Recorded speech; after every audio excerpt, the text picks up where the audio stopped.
Assembly Chamber. Sound.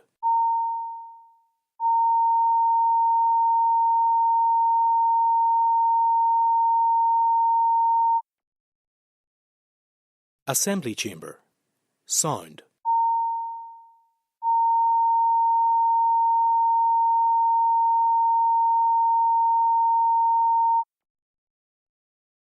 Assembly Chamber. Sound.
Please be seated. First item in the order paper is member statements. Usual rules apply. Also need Dennis. Corla, and I want to use my time this morning to reflect on what was a history-making weekend for Irish athletics.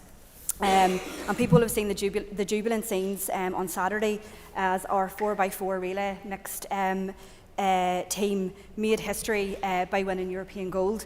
And I want to pay tribute to Chris O'Donnell, Rashida Adelecki, Thomas Barr and Charlene Maudsley for making history in the 4x4 relay. But I want to pay tribute particularly to County Down woman Ciara McGeehan and her history-making performance last night, winning individual gold for Ireland. And Ciara now joins the lofty heights only once occupied by Sonia O'Sullivan, winning individual European gold for Ireland. And after bronze in 2016, silver in 2022, now gold in 2024, Ciara joins Sonia O'Sullivan as the only two Irish athletes to win 3 European medals. So, Speaker, I think we can all offer congratulations to Ciara, to the entire Irish athletics team, and we're super excited to see how they perform at this summer's Olympics in Paris. It was an extraordinary achievement by Ciara, and it's a testament to her dedication, her hard work. Ciara has done herself, her family, Portaferry, County Down and the entire island of Ireland proud, and we send our best wishes and congratulations to Ciara and her family and the rest of Team Ireland. Bill Brownlee. I rise today to condemn the vandalism and destruction of a memorial plaque to Paddy the Pigeon in Carnock over the weekend. The RAF used many pigeons during World War II, who were trained to carry secret-coded messages between allies, providing vital communication links. Paddy was a locally trained bird, owned and bred by Captain Andrew Hughes and jointly trained by John McMullen of Carnock, and played a crucial role in the Allied forces during the Normandy landings on D-Day.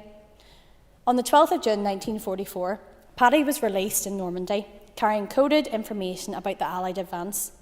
Despite the challenges posed by bad weather and German falcons trained to intercept messenger pigeons, Paddy made it back to his base in Hampshire, England, in record time of 4 hours and 50 minutes. This was the fastest recorded time for any pigeon during the Normandy landings. For his service, Paddy was awarded the Dickin Medal on the 1st of September 1944. This medal is the highest honour an animal can receive in the UK, equivalent to the Victoria Cross for humans. After the war, Paddy returned to his home in Carnock, where he lived until his death in 1954, and where a memorial plaque in his honour was erected by Larne and District Historical Society in 2009. The plaque has remained in place without issue for the past 15 years, yet this weekend it was ripped from the wall and destroyed, at a time when the country paused to remember the bravery and sacrifice of all those who landed in Normandy on the 6th of June 1944, fighting for the freedom we all enjoy here today. And this mindless act of thuggery has served only to anger the local community. The timing of this attack is certainly not lost on me, and to those who wait until the cover of darkness to carry out such a callous act, just know that you do not represent the good people of Carnock or East Antrim. We will remember them. Andrew McMurray. I rise today to make a statement on that. This week starts the start of Bike Week. And while not a pecuniary one, I certainly do have an interest in cycling. Quite simply, cycling is good for you.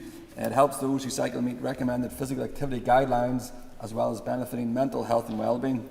It reduces the chances of other medical issues developing by up to 45%. Cycling helps saves the planet by reducing both our emissions and impact upon the environment. It saves you money and increases positive health outcomes. By being outside, exercising in fresh air, it is good for your well-being also. More people do want to cycle, but there are barriers to their participation. The biggest barrier being the fear of cycling on our roads. In the last 10 years, 22 cyclists have been killed on our roads. So at this point, I would make a call to those in the chamber, and in fact maybe those who are listening, give cyclists a bit of room. 1.5 metres is the minimum distance a driver should give to a cyclist when passing. When you think about it, that isn't much space. Indeed, if another vehicle passed your own vehicle by this distance, you'd probably find it pretty close, and that is when surrounded by a metal frame keeping you safe. Cyclists don't have that same protection of a said metal shell when travelling. There are very active clubs throughout the province that organise club and social rides, as well as competitions. Road, off-road and all abilities are catered for. I like to acknowledge the work that they do in promoting cycling.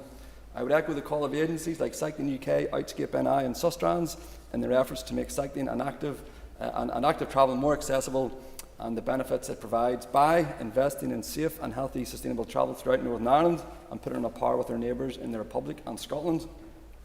Create more neighbourhoods and communities which are connected via active travelways. On this point, I would also say that solutions for our bigger cities are the same solutions which those in our more rural towns and villages also want. Ensure and enable and encourage our children to cycle to the places they want to go, and increasing access to bikes through various ways so that cycling become a genuine alternative to cars, and through this we can help tackle climate change and air pollution. So yes, I'd encourage all of us here in the nicest possible way to get on your bike at some stage this week and get some stoke through a spoke. Thank you, Chair, Speaker. Robbie Butler. Thank you, Mr. Speaker. Today we recognise Infant Mental Health Awareness Week. We're reminded of the crucial importance of providing a strong foundation for mental well-being from the earliest stages of life. And I want to just put on record my thanks to Stronger from the Start Alliance, a coalition of around 60 voluntary sector organisations who highlight the importance of infant mental health. And we know that the mental health of expectant mothers, newborns and young children is not just a priority, but indeed a necessity. Ensuring they receive the best start in life is fundamental, but our commitment must extend far beyond these early years. Mental health, Mr Speaker, is a lifelong journey, as we know. It requires continuous support at all stages of development, particularly during the critical transition points in life, such as entering school, adolescence, starting a career and ageing. These moments of change can be challenging and stressful, making it essential that support systems are in place to help individuals navigate these transitions smoothly. Too many of our young people, both girls and boys, are struggling with their mental health today, and tragically, some lose hope along the way. And this should be a stark reminder of the urgent need for comprehensive mental health support. It is our role as legislators and leaders to ensure that future generations are provided with hope and opportunity in abundance. In our pursuit to transform mental health, we must also confront and address the root causes of mental health disparity. Tackling inequalities, poverty and discrimination must be ingrained in our collective efforts. These issues are not just peripheral concerns, they are central to the well-being of all of our communities and should be embedded in our DNA. So as we move forward, let us commit to a vision where mental health support is comprehensive, inclusive and accessible at every stage of life. By doing so, we can ensure that everyone has the opportunity to thrive from infancy right through to old age. Together we can create a society where mental health is prioritised and where every individual is given the chance to lead a fulfilling and mentally healthy life. And I just encourage all the members to support Infant Mental Health Awareness Week. Thank you. Padraig Lorga. And I rise today to talk about the emergency department in Altnagelvin Hospital.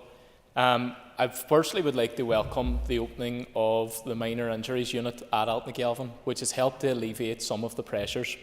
In only a few weeks, they've seen over 2,000 patients, which has made a critical difference. But until there is a new emergency department at Altnagelvin, the hospital will never be able to cope with a huge number of admissions. And recently I was there, not as an MLA, but actually as a close relative of someone who was in the emergency department, and saw firsthand the pressure that the nurses, doctors, porters, cleaners, admin staff, and indeed the whole team are under in that department. There simply is not enough space. So we have a myriad of people there with complex medical conditions who are waiting for treatment in a confined space, which is totally inappropriate for their medical need and their emergency medical need. No one chooses or plans to be in an emergency department. And when we look at these issues on simply looking at it as a critical mass of people in Derry, we're never going to solve the problem. We need to look at this across the entire trust, indeed across the entire Northwest, because we've seen the breakthroughs that we can make in terms of people's care, in terms of access, when we have things like the Northwest Cancer Service, which treats people on the basis of their localised need. So to get a proper localised service, to get one which is fit for purpose, to get one which allows quick, easy access for all our patients, we need to look at all Ireland solutions and treat our regions properly. So I would implore the Health Minister to look at the business case which will be coming forward from the Trust. I would implore all local representatives to get behind this and to ensure that we have an access to an accident emergency service in Altnagelvin which is fit for purpose. Paul Fruit.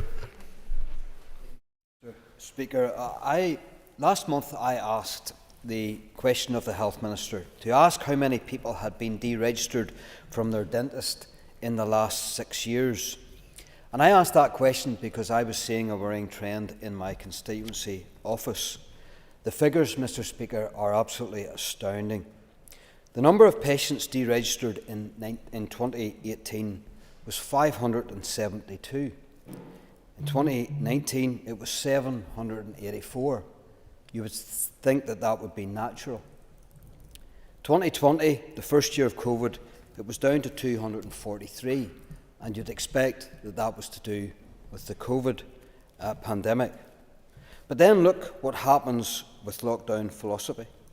2021, the figure for deregistration of dentists was 2,021, 4 times the amount of deregistrations from 2018. But it doesn't stop there, Mr Speaker. 2022, that figure rose to 9,432. And in 2023, that figure stood at a whopping 12,858 people deregistered from their dentist. Think how many people who have been deregistered and how many people maybe sit in pain, having trouble accessing the services that they require for proper dental treatment. These figures are important. I believe this is a ticking time bomb of pain, and I need this House to recognise that. Thank you, Mr. Speaker. Mr. McNulty. I didn't grow up playing camogie to get boxed in. Not a statement you'd associate with the Olympic Stadium in Rome or the European Athletics Championships finals. But, oh my God, well done, Ciara McGeehan. Congratulations. Congratulations. Your effort, your pride in your effort, your pride in your joy of understanding the importance of the grind, the strength and the importance of teamwork. Whoa, what a race. Whoa, what a victory speech. You demonstrated the power of dreaming big and working hard and committing to the process. Well done, Katrina. You've done yourself, you've done your family, you've done Portaferry proud, you've done your club proud, and you've done your country proud. Well done, Ciara. Because of what you've done, hundreds of thousands of little kids will grow up dreaming of being another Ciara McGeehan. Unbelievable. Cahardus. Stuart Dixon. Mr. Speaker, I rise this morning as chair of the all-party group on diabetes. While not a diabetic myself, my wife has been a type 2 diabetic for many years. Today marks the start of Diabetes Week, the awareness week for people living with diabetes, marked every year by Diabetes UK and people living with diabetes across the whole of the United Kingdom, including Northern Ireland.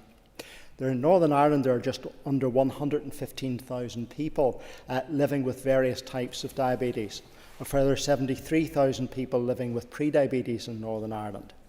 Diabetes is a serious and relentless condition that can cause other health problems if not picked up and monitored or treated in the early stages. So regular diabetic checks are vital.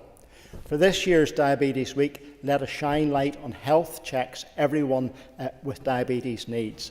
As part of their annual review, every diabetic should have a blood test to check their HbA1c on average blood sugar levels and cholesterol levels, a urine sample to check how well your kidneys are working, your weight and your blood pressure measured, and help to stop smoking if that is applicable. Every 2 years, everyone with diabetes should have an eye and foot check. Frustratingly, Mr. Speaker, with no national diabetic audit in Northern Ireland, it is difficult to assess how many people with diabetes in Northern Ireland are receiving all of the health checks, and this needs to change. So today, at the beginning of Diabetes Week, I'm calling on our Health Minister to add Northern Ireland to the national diabetic audit so that we can avail of all of the up-to-date statistics. As Chair of the HPG on Diabetes, I call on everyone living with diabetes to take up the opportunity of receiving your health check when it's offered. If you don't think you're getting the health checks you need, please speak to your healthcare team or visit the Diabetes UK website for further information. Thank you. Deborah Erskine. On D-Day, scores of men went from these shores to Normandy to fight the tyranny of Nazi occupation. The debt we owe to those men is immeasurable. Those who fought from these shores against Nazi occupation didn't care about the religion of their fellow soldier. Across Northern Ireland, it was really poignant to come together from all sections of the community to pay our respects to those who paid the ultimate sacrifice for our civil and religious freedoms today. The Royal Ulster Rifles played a critical role on D-Day, with soldiers from across the island of Ireland volunteering to play their part in the war effort. In my own constituency, the RAF, who have bases at St Angelo Airport in Enniskillen and at Castle Archdale, played a significant role also. And their sacrifice must never be forgotten. The freedoms they helped win must always be honoured and protected. As elected representatives, we particularly enjoy the benefits of those hard-won freedoms. Democracy and freedom to put forward our different viewpoints were secured by all those who landed on the beaches of Normandy. We all, from whatever background, enjoy those freedoms, and I know people from across Northern Ireland were pleased to see the Deputy First Minister joining veterans and leaders from across the world in Portsmouth and Normandy. It was humbling to see veterans aged over 100 years of age or in their late 90s travelling to remember their friends and comrades on the Normandy beaches. Despite their frailty, they stayed to the end of events. It's disappointing that the First Minister was not present. I don't know what other engagements she felt were higher priority, but perhaps she will spell out the decision that she took. I believe that veterans who made that trip deserve an explanation, but so too do the wider public. The Deputy First Minister represented not just all those who stepped forward to fight for Northern Ireland, and I am glad that she also referenced those from across the island of Ireland who joined in the Allied fight against the Nazi regime. The mistakes of our political representatives weren't confined to the First Minister. Our Prime Minister was in Normandy, but he prioritised an election interview and left early. His decision to leave is inexplicable, but he has at least taken the step of apologising, the least that could have been expected. The veterans of the D-Day landings on those beaches to fight for freedom for everybody, they did not discriminate. They were heroes for all. The First Minister, unfortunately, fell short of her promise to be First Minister for all. Nick Matheson. Mr. Speaker, and I, as have other members, rise to pay tribute to the achievements of Ciara McGeehan, who is a Portaferry local, which is in the constituency of Strangford that I'm proud to represent. So building on her previous bronze and silver medal successes at the championships, Ciara won gold yesterday evening in spectacular fashion. And for anyone who was lucky enough to see the race, it started slowly, but it culminated in that phenomenal break from Ciara in the closing moments of the race to see her win in breathtaking style. And that victory was undoubtedly the culmination of years of hard work and dedication, where Ciara has single-mindedly pursued her goal of winning gold, overcoming injury and disappointment with narrowly missing out on a medal in the World Championships last year. And I think it was undoubtedly one of the most exciting finishes to an athletics race you could ever wish to see. So Ciara has already been referenced. She's done Portaferry proud. I'm listening to her mum on the radio this morning. She's clearly done her family proud. They are absolutely overjoyed with her success, and I know that the whole town of Portaferry is absolutely delighted with the result. So she has firmly put Portaferry on the sporting map, and she is going to inspire, I'm sure, the next generation of athletes from this area, and we are all looking forward with anticipation to the Olympic Games to see what Ciara can achieve there. And I just want to add that we also have more Strangford representation at the Olympics coming up with Rhys McClenaghan competing in the pommel horse and the gymnastics. So I wish both those athletes well, but do just want to put on record again my congratulations to Ciara for her phenomenal achievements in Rome. Thank you. Tom Elliott. It's really a follow-on to Mrs Erskine's comments about the D-Day celebrations, but I wanted to look at it on a more positive aspect. Obviously, there was a great sacrifice and commitment from those people who fought 80 years ago. But in Fermanagh over the weekend we had some great events put on by the local people there, where we had, in fact, on Thursday we had the National D-Day proclamation read by Gary Wilson at the Watergate in Enniskillen with the pipes and drums of the Royal Dragoon Guards. At 11 a.m. we had the Model and Jones Memorial Primary Schools taking part in activities there and hosting commemorations. Then at 6:30 p.m. on Thursday, the bells of St Macartn's Cathedral, followed by a community service in St Macartn's that was attended by a large congregation. Then on Saturday morning, we had the service in Trory Parish Church, Drumhead service. But the finale of the day was obviously from 11 a.m. to 5, when we had a number of activities and events at St Angelo, a great location for it, and attended by thousands upon thousands of people. And I have to say, from right across the community, people came to take part and participate. to listen to the musical entertainment and to see the stands and activities that were there. And I would like to put on record my thanks and congratulations, particularly to Selwyn Johnson and his team, who put this on without any direct funding, Mr. Speaker, without too much support from, I suppose, statutory agencies. But he did it himself along with a small group of volunteers, and well done to him and his team, and thank you to Selwyn. Thank you. Mark Durkin. The need for social housing here is profound, and for years it has been warned that failure to get a grip of this crisis would lead to spiralling homelessness and poverty that would prove difficult, if not impossible, to curtail. The cuts imposed on the capital budget for the Department for Communities will allow for just 400 new social housing builds for this year, 1/5 of the 2,000 home target outlined to me by Minister Lyons not 4 months ago. At this rate of construction, it would take 118 years to clear the existing social housing waiting list.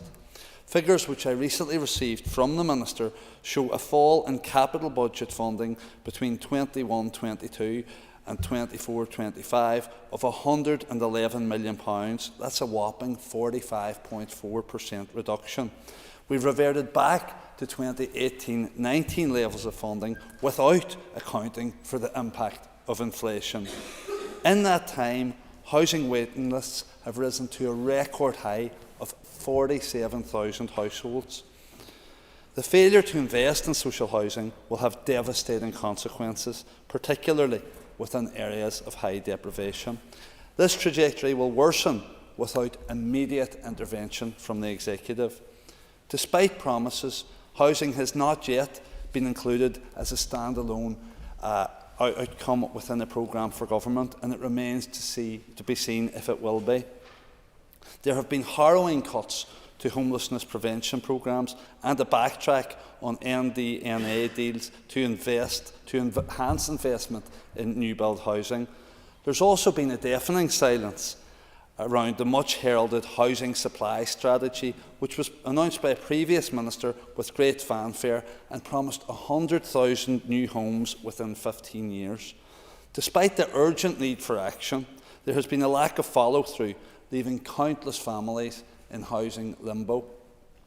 Instead, DFC could be in the ludicrous position of building fewer social homes this year than they sold last year. The consequences of this budget will be utterly devastating for people across the north. The families with young children being moved from hotel room to bread and breakfast. The woman living with disabilities that make it impossible for her to climb the stairs in her home to sleep or wash. Or the young man who has overstayed his welcome on the sofas of various relatives. This Executive's track record on social housing is an insult to every individual desperately awaiting a place to call home. Guy Middleton. Mr. Speaker, today marks the beginning of Men's Health Week. Men's Health Week gives us the opportunity to raise awareness and promote better health among men. One of the key issues which needs to be highlighted during this important week is mental health. Mental health issues do not discriminate, yet men in particular face unique challenges. Society has long perpetuated a stereotype of men, often equating vulnerability with weakness. This dangerous misconception can prevent men from seeking the help that they need, leading to silent suffering and, tragically, in many cases, to suicide. Suicide remains the leading cause of death among men under the age of 50 and young people aged 15 to 29. Sadly, in Northern Ireland, the suicide rate for men remains alarmingly high. According to NISRA statistics in 2022, there were 203 recorded suicides, with a significant majority of those being men. Specifically, 3 out of 4 deaths were men, highlighting a critical issue in male mental health. During this Men's Mental Health Week, we must advocate for more open conversations about mental health. Normalising the discussion can dismantle the stigma and encourage those in need to seek help without fear or shame. If you or you know someone that you know is struggling, it is vital to reach out. You can do so without fear or shame. Seeking help is not a sign of weakness, but indeed it is a brave and necessary step toward recovery and well-being. There are many organisations out there over the course of this week and right throughout the year who will be highlighting the many issues affecting men. Some of those include the Men's Action Network within my own constituency, the Men's Advisory Project, but there are many, many others who do fantastic work in these areas. And of course, they need sustainable funding to continue carrying out that work. So I'm calling on the Health Minister to prioritise mental health as one of his key areas going forward in terms of addressing those issues. There are other serious issues which unfortunately affect men, predominantly around prostate cancer, the issue of cardiovascular disease as well, which is a key issue, cancer awareness and other issues. But on this mental health or Men's Health Week, I just urge people to reach out and support those organisations carrying out that vital work. Thank you, Mr. Speaker. Mr. Speaker, in recent days in most of Europe, we saw the election of a foreign parliament. The relevance of that to us in Northern Ireland, that foreign parliament has control over 300 areas of law affecting Northern Ireland, areas of law that should be decided by this House or by Westminster, but instead are legislated for by that foreign parliament, the European Parliament. And those areas of law touch all our lives, from the sublime to the ridiculous. And last week was an illustration of the ridiculousness of the pernicious tentacles of foreign law in our country, when it was decreed from those we don't elect that in Northern Ireland, from 2 years hence, it will become illegal, according to that foreign law, to produce smoky bacon crisps. Think of it, that a foreign parliament is deciding what flavourings can be applied by Northern Ireland manufacturers to something as common as potato crisps. How ridiculous is that? But it illustrates the consequence of the surrender of sovereignty over Northern Ireland by the protocol to a foreign power. And of course, it goes much wider than that. Our trade laws, our economic laws, how we manufacture, how we package, how we sell, all our goods are all governed by laws we don't make and don't change, thanks to that pernicious protocol. And none of that has been altered or reversed by the Dud-Donaldson deal that some told us would remove EU law. Patently, it is not. And now we continue on this path of ridiculous and the constitutional outrage that we are governed by laws we don't make and can't change, even down to that most mundane of levels. This brings to a conclusion members' statements. I've received notice from the Minister of Finance that she wishes to make a statement before I call the Minister. I remind members that they must be concise in asking their questions. Minister. Thank you, Mr. Speaker. In compliance with Section 52 of the Northern Ireland Act 1998, I wish to make the following statement on the 22nd meeting of the North-South Ministerial Council in special EU programme sectoral format, which was held in the offices of the Department of Public Expenditure, National Development Plan Delivery and Reform in Dublin on Wednesday the 15th of May. As Minister of Finance, I represented the Executive and was accompanied by Junior Minister Cameron from the Executive Office. The Irish Government was represented by Minister Paschal Donohoe, TD, Department of Public Expenditure, National Development Plan Delivery and Reform. This statement has been agreed with Minister Cameron, and I am making the statement on behalf of us both. The NSMC received a report on the implementation of the 2014 to 2020 Peace 4 and Interreg 5A programmes. Ministers noted that EU expenditure targets to date for both programmes have been met and that both programmes are currently forecast to achieve full expenditure in line with total programme allocations. The NSMC noted SEUPB is working on the task to facilitate closure of the programmes.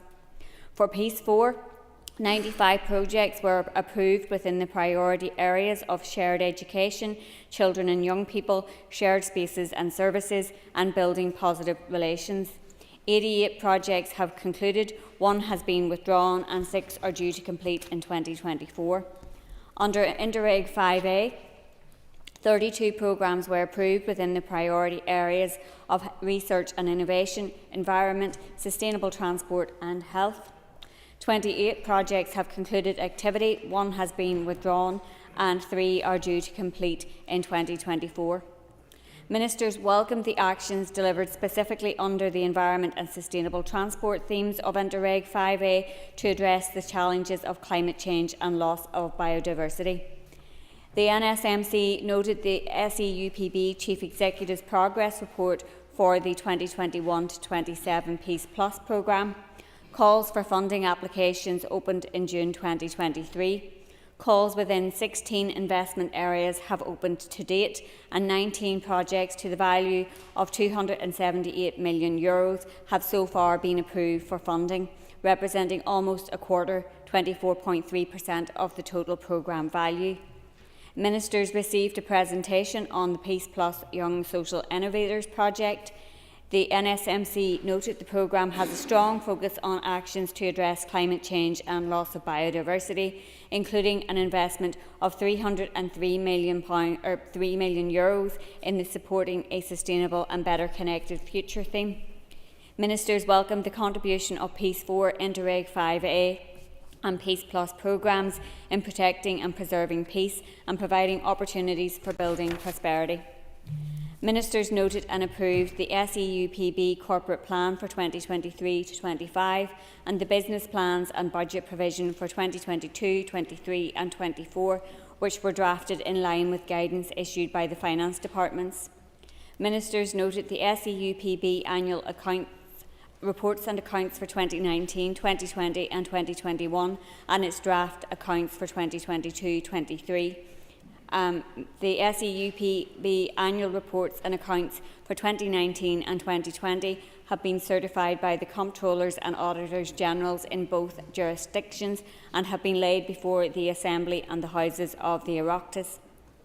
The 2021 annual report and accounts have been certified by the Comptrollers and Auditors General in both jurisdictions, have been laid before the Houses of the Oireachtas and will be laid before the NI Assembly in due course. The 2022 and 23 draft accounts are currently awaiting certification by the Comptrollers and Auditors General in both jurisdictions, and following their certification will be laid before the Assembly and both Houses of the Oireachtas. Ministers noted the SEUPB's governance structures continue to operate effectively. The Council noted an independent organisational review of the SEUPB has been completed and has made recommendations on SEUPB staffing levels and grading.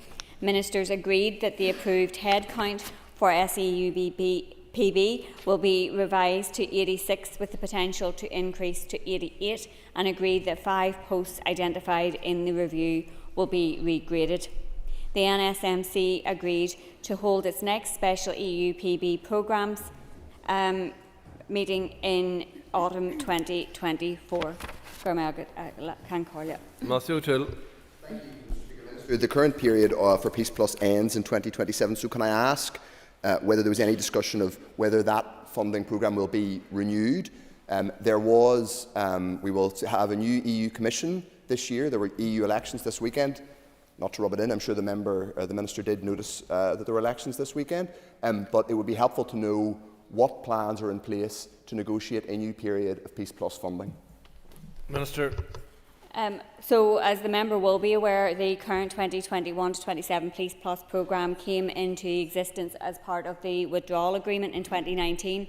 The proposal for Peace Plus was made within the context of our unique and specific circumstances on this island and with a view to supporting North-South cooperation under the Good Friday Agreement. Obviously, any successor programme to Peace Plus would require a decision at political level. An assessment of the benefits of the current and previous programmes and the need for further programme work will be undertaken. Discussions will be required with both the British and Irish governments and the EU, and a direction at political level will allow these discussions to commence. And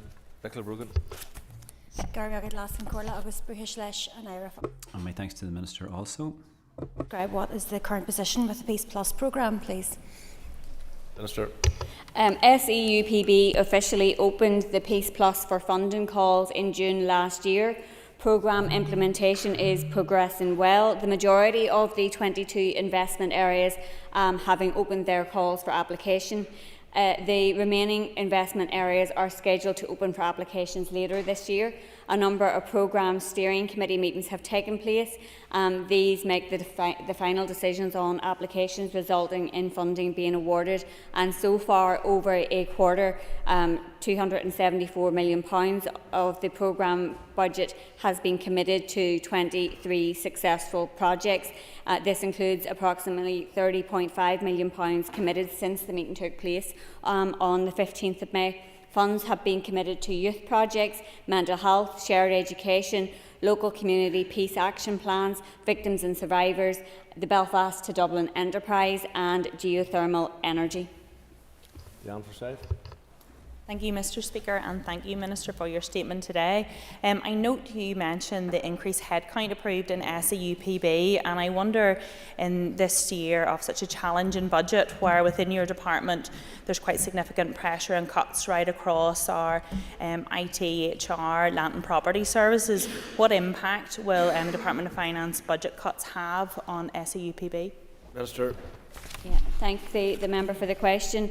Obviously, it's important that SEUPB has the appropriate resource and structures to effectively implement both the Peace Plus project, which is worth over £1 billion, as well as closing Peace 4 and Interreg 5A. So given that the magnitude, particularly of the administrative requirements to develop and deliver and the expanse of policy areas covered within Peace Plus, it was an appropriate time to reconsider the organisational requirements of SEUPB. And a number recommendation has been made for some additional posts. I have some of those costings here in front of me in terms of what will fall to the Department of Finance. So the cost of the additional resourcing will be funded from the technical assistance budget of Police Plus programme. This is the budget allocated as per EU regulations for programme management, monitoring and valuation, and includes staff costs.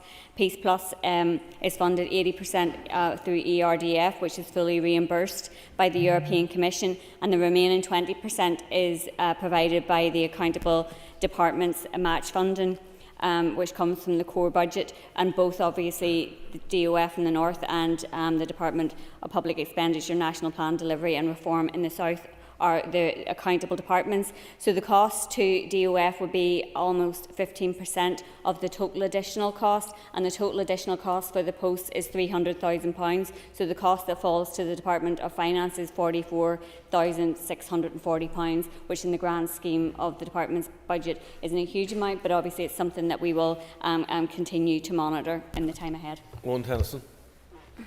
Mr. Speaker, and thank you, Minister, for your answers on that statement. In relation to the independent organisational review, are there any significant recommendations other than those relating to headcount and regrading that the Assembly should be aware of? Minister. So I would be happy to write to the member in relation to the review, but the significant recommendations from it came in relation to the headcount, as I mentioned, in terms of actually being able to properly deliver this programme, given the scale of it, while also tidying up the closure of Peace 4 and Interreg 5A, and it was important, I suppose, juncture to ensure that SEUPB is appropriately resourced to deliver what it needs to deliver. So I'd be happy to write to the member with further details. Kathleen Mason. Minister, will Peace Plus see a simplified assessment process and a reduction in the administrative burden on applicants and the projects? Minister. So a priority during the Peace Plus development was to streamline that application and assessment process, focusing on reducing the time taken to assess applications and reducing the administrative burden both for applicants and the beneficiaries of funding. Department of Finance economists carried out a review of both the application template and the assessment process for Peace Float 4 and Interreg 5A and made recommendations on how these could be improved for Peace Plus. SEUPB has considered and implemented the recommendations where possible. SEUPB provides pre-development support to applicants, which is new for the Peace Plus programme, and it means SEUPB engages with applicants to help them facilitate the development of their applications prior to the calls for applications opening, and this then assists applicants to produce high-quality applications and projects. Peace Plus provides a small grants programme to help smaller community groups that previously felt they didn't have the capacity to be able to apply for the funding and the opportunities therefore to get involved. Grants of up to €100,000 are available under investment areas 1.2 and 6.2, and applications to these areas will be delivered in a more streamlined and simplified manner, and there has been engagement with the European Commission in terms of developing that process.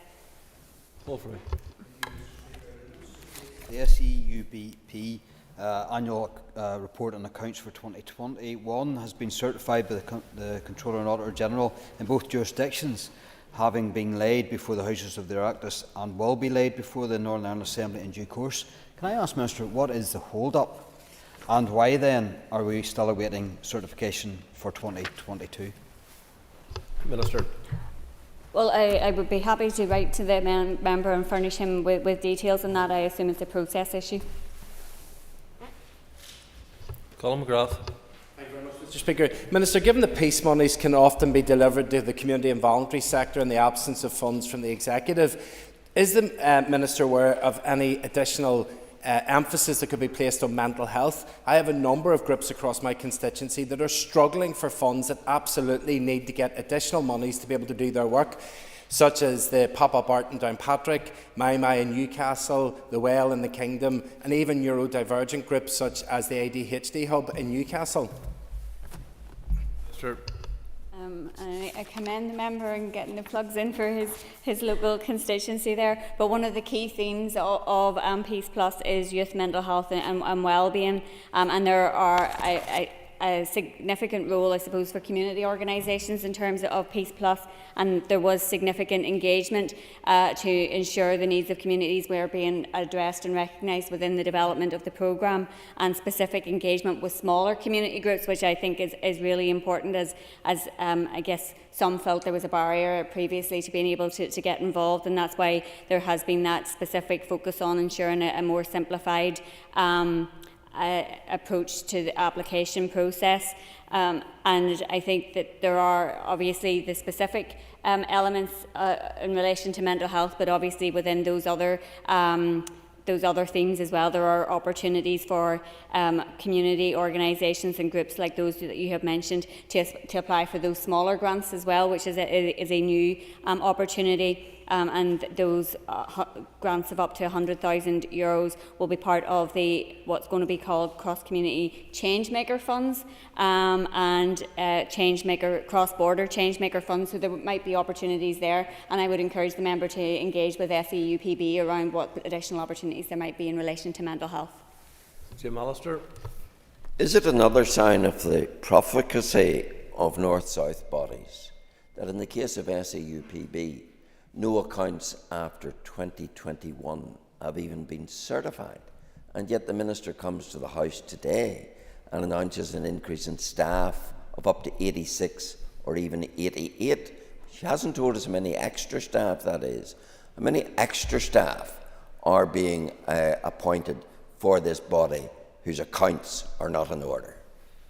Minister. Well, I'm sure the member will appreciate that the reasons why the accounts haven't been laid in the Assembly in the last couple of years is because the Assembly wasn't actually sitting and there wasn't an ability to approve the accounts via the North-South Ministerial Council. In relation to the specific question about the staffing complement, the current staffing complement for SEUPB is 57 and the last time it was reviewed was in 2012. That concludes questions to the Minister for Finance. We now move to a series of motions on occupational pension schemes. So if members would take their ease for a moment while we change the top table.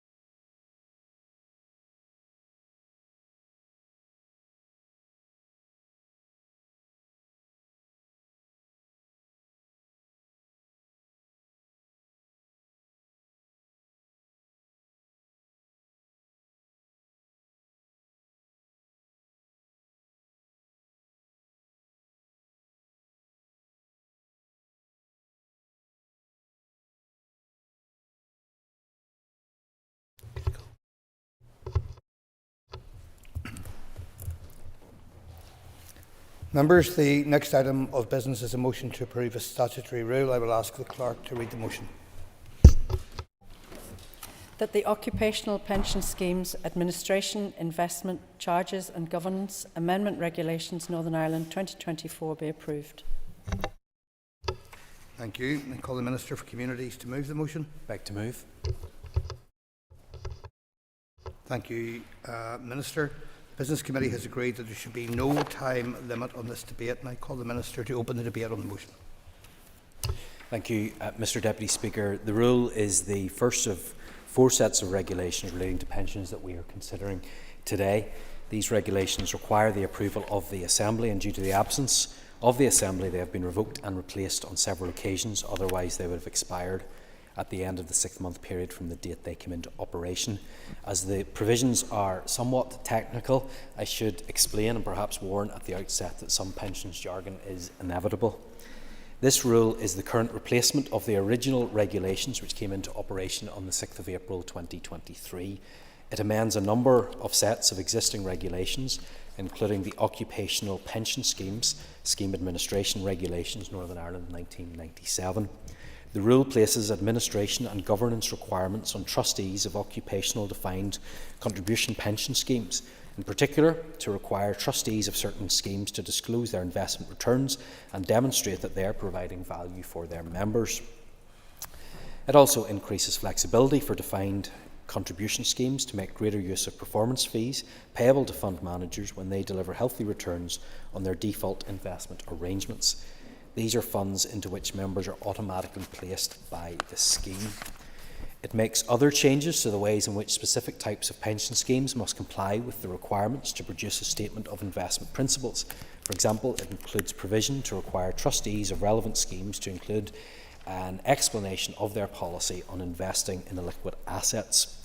The regulations also require trustees of relevant schemes to report annually on the percentage of assets allocated to different investment asset clauses within their default arrangements and to disclose certain specified performance fees incurred in the scheme year. These measures aim to encourage consolidation of defined contribution pension schemes so that members are able to benefit from economies of scale and access to a diverse range of asset classes that larger schemes bring. They have been introduced alongside guidance to help trustees of schemes that are in scope to meet the requirements. The regulations also require trustees of qualifying collective money purchase schemes to include an explanation of their policies on investing in illiquid assets in their statement of investment principles. This is to reflect that such schemes do not have default investment funds. They also make consequential amendments, for example, to the information that must be published on a publicly available website. The regulations amend the definition of charges to exclude performance fees when assessing whether or not a scheme complies with the charge cap, that is, the limit on the charges that can be applied to default investment funds. in complying with the requirements to assess the value for members that their scheme provides, to report net investment returns and to report on costs and charges. Trustees and managers are required to have regard to guidance issued by the Department. In summary, the measures in these regulations offer opportunities to improve outcomes for members of defined contribution schemes. I beg to move. Minister, thank you for opening the debate. I now call Ciara Ferguson, Deputy Chairperson of the Communities Committee. Thank you, Mr Deputy Speaker. I rise as Deputy Chair of the Committee for Communities to support the introduction of the Occupational Pension Scheme, Administration, Investment, Charges and Governance Amendments Regulation NI 2024. The Committee considered these regulations at its meeting on the 11th of April. Members were made aware that this update is needed to enhance the framework governing occupational pension schemes across the North. The amendments focus on 4 key areas: administration, investment, charges and governance, and will amend existing regulations to require trustees or managers of most defined contribution occupational pension schemes to publish their policies on investment in illiquid assets and information about the types of assets in which the scheme has investments. Members also recognise that these regulations further amend a number of sets of existing regulations relating to the administration and governance of occupational pension schemes. In terms of administration, improved administrative processes will ensure the most efficient management of pension schemes. This includes updated record-keeping requirements and enhanced data protection measures to safeguard the personal information of scheme members. In terms of investment, the regulations introduced new guidelines for the investment strategies of pension schemes. These guidelines emphasise the importance of sustainable and responsible investment practices, aligning with global best practice and considering the long-term impact on the environment and society. In respect of charges, in order to protect scheme members from excessive charges, the regulations set clear limits on the fees that can be charged by pension scheme providers. This ensures that members receive the maximum benefit from their contributions and that their pensions are not eroded by high administrative costs. Lastly, in relation to governance, the regulations will support the introduction of stronger governance measures to ensure that pension schemes are managed in a transparent and accountable manner. This includes stricter requirements for the qualifications and conduct of trustees and managers of pension schemes, as well as regular reporting and oversight mechanisms. Committee members were content to support the regulations as they understood that the intent was to improve benefits to members. These amendments will provide greater scrutiny and peace of mind to pension scheme members, knowing that their retirement savings are being managed prudently and ethically. By fostering transparency and accountability, we are also building greater trust in our pension system. The Committee understands that the amendments have been developed in consultation with industry experts, stakeholders and representatives of pension scheme members. There is a broad support for these changes, reflecting a consensus on the need to modernise and strengthen our pension regulations. Therefore, I am content to recommend that the Assembly approves these regulations. Thank you, Deputy Speaker. And thank you. And I call Brian Kingston. Thank you, Mr Deputy Speaker. We have a number of motions being brought before the Assembly this afternoon by the Minister for Communities relating to statutory rules and legislations regarding some pension matters and social security benefits. Each of these matters of legislation has its own importance, whilst the technicality mightn't be the most exciting for a debate. They do have their importance, particularly in establishing parity between Northern Ireland and arrangements elsewhere in the United Kingdom, given that pensions are organised generally at that level. So these matters were considered by the Committee for Communities, as the Deputy Chair has said, and on behalf of myself and my colleague Maurice Bradley on the committee, we welcome that the Minister is now bringing these matters before the Assembly. Thank you. And thank you. I'm now going to call on the Minister for Communities to conclude and wind up the debate on the motion. Thank you very much, Mr Deputy Speaker. I'm grateful to Mr Kingston, the Deputy Chair of the Committee, and the rest of the Committee for their support, and I commend the motion to the House.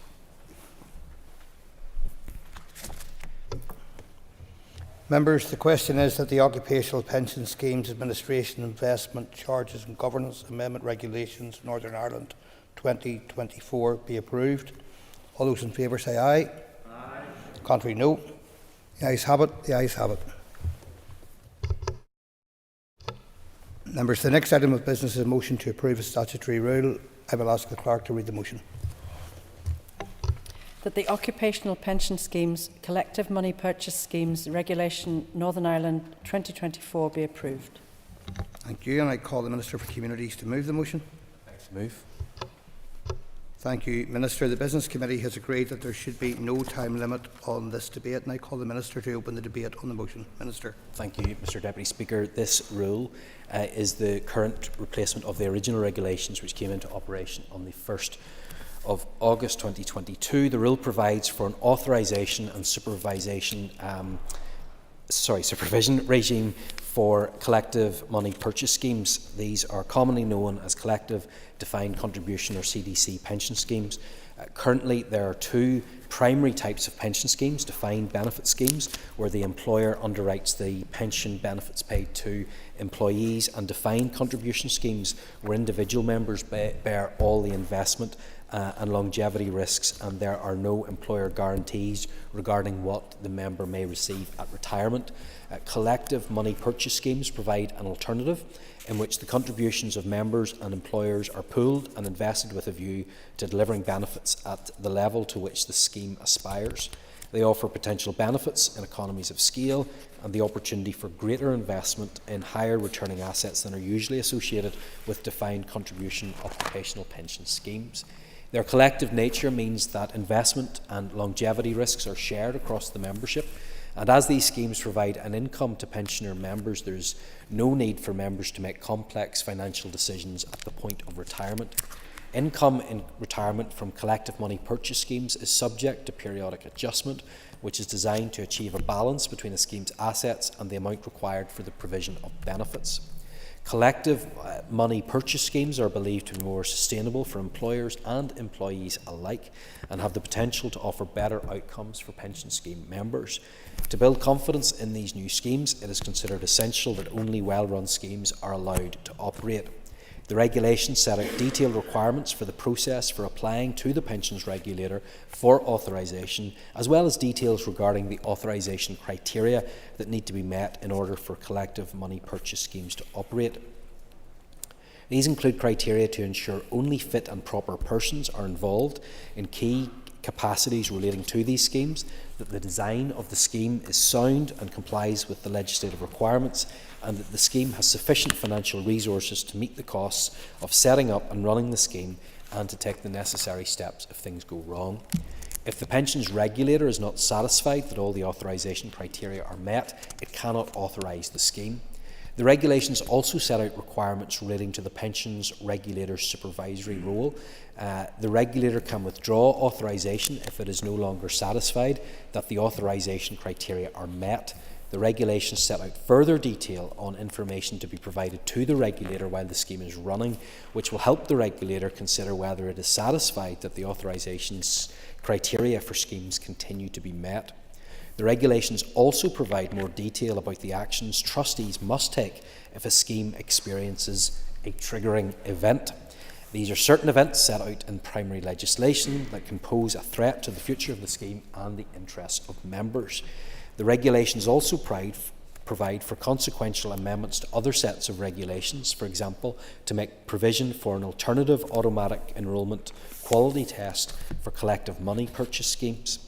These regulations, along with the Occupational Pension Schemes, Regulations 2022, implement the authorisation and supervisory regime for collective money purchase schemes. I beg to move. Minister, thank you for opening the debate. I now call on Ciara Ferguson, the Deputy Chairperson of the Communities Committee. Thank you, Deputy Speaker. I rise as Deputy Chairperson of the Committee for Communities to support the Occupational Pension Schemes, Collective Money Purchases Schemes, Regulations NI 2024. The Committee considered this statutory rule at its meeting on the 29th of February 2024. At that meeting, members were briefed by officials from the Department who provided information on the purpose and scope of the regulations.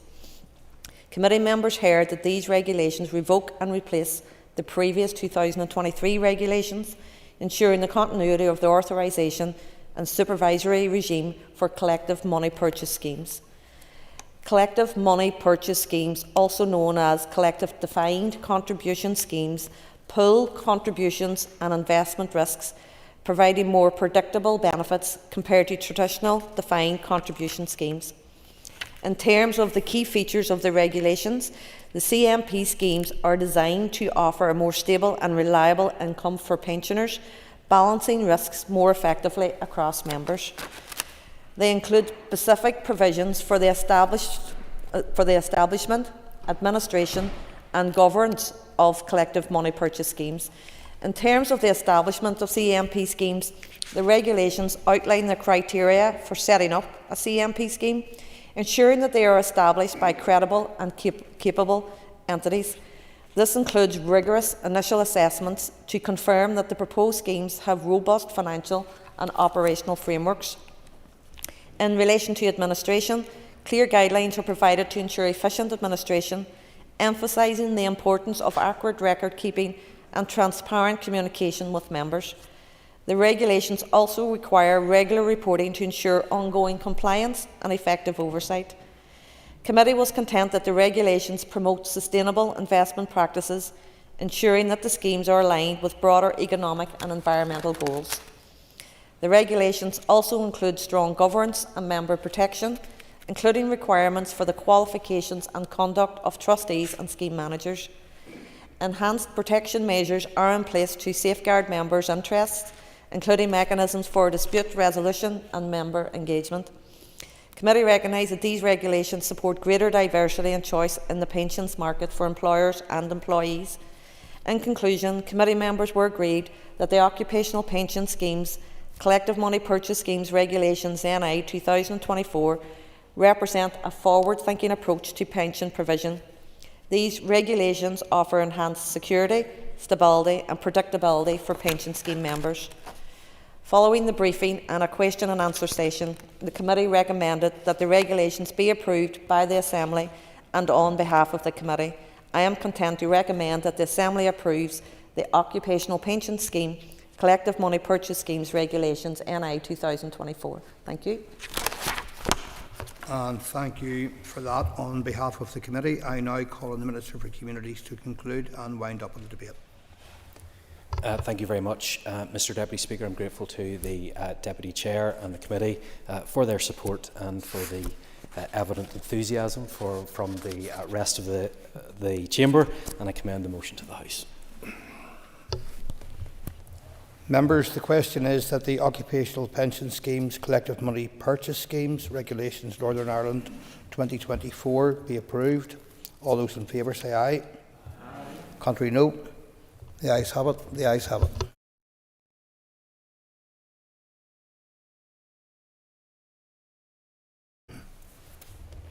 Members, the next item of business is a motion to approve a statutory rule. I will ask the Clerk to read the motion. That the Occupational Pension Schemes Governance and Registration Amendment Regulations Northern Ireland 2024 be approved. Thank you, and I call the Minister for Communities to move the motion. I beg to move. Thank you, Minister. The Business Committee has agreed there should be no time limit on this debate, and I call the Minister to open the debate on the motion. Thank you, Mr Deputy Speaker. This rule is the current replacement of the original regulations which came into operation on the 1st of October 2022.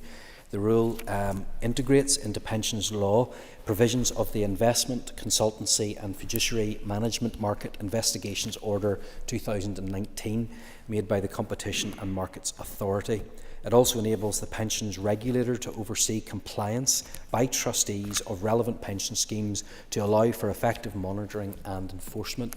In broad terms, investment consultancy is the provision of advice to trustees on investment strategy and related matters. Fiduciary management involves the delegation by trustees of some investment decisions to advisors. The CMA made a number of recommendations, including a recommendation for legislation to enable the pensions regulator to oversee the duties on trustees to allow for effective enforcement. This rule brings into law various duties placed on trustees in defined benefit and defined contribution occupational pension schemes.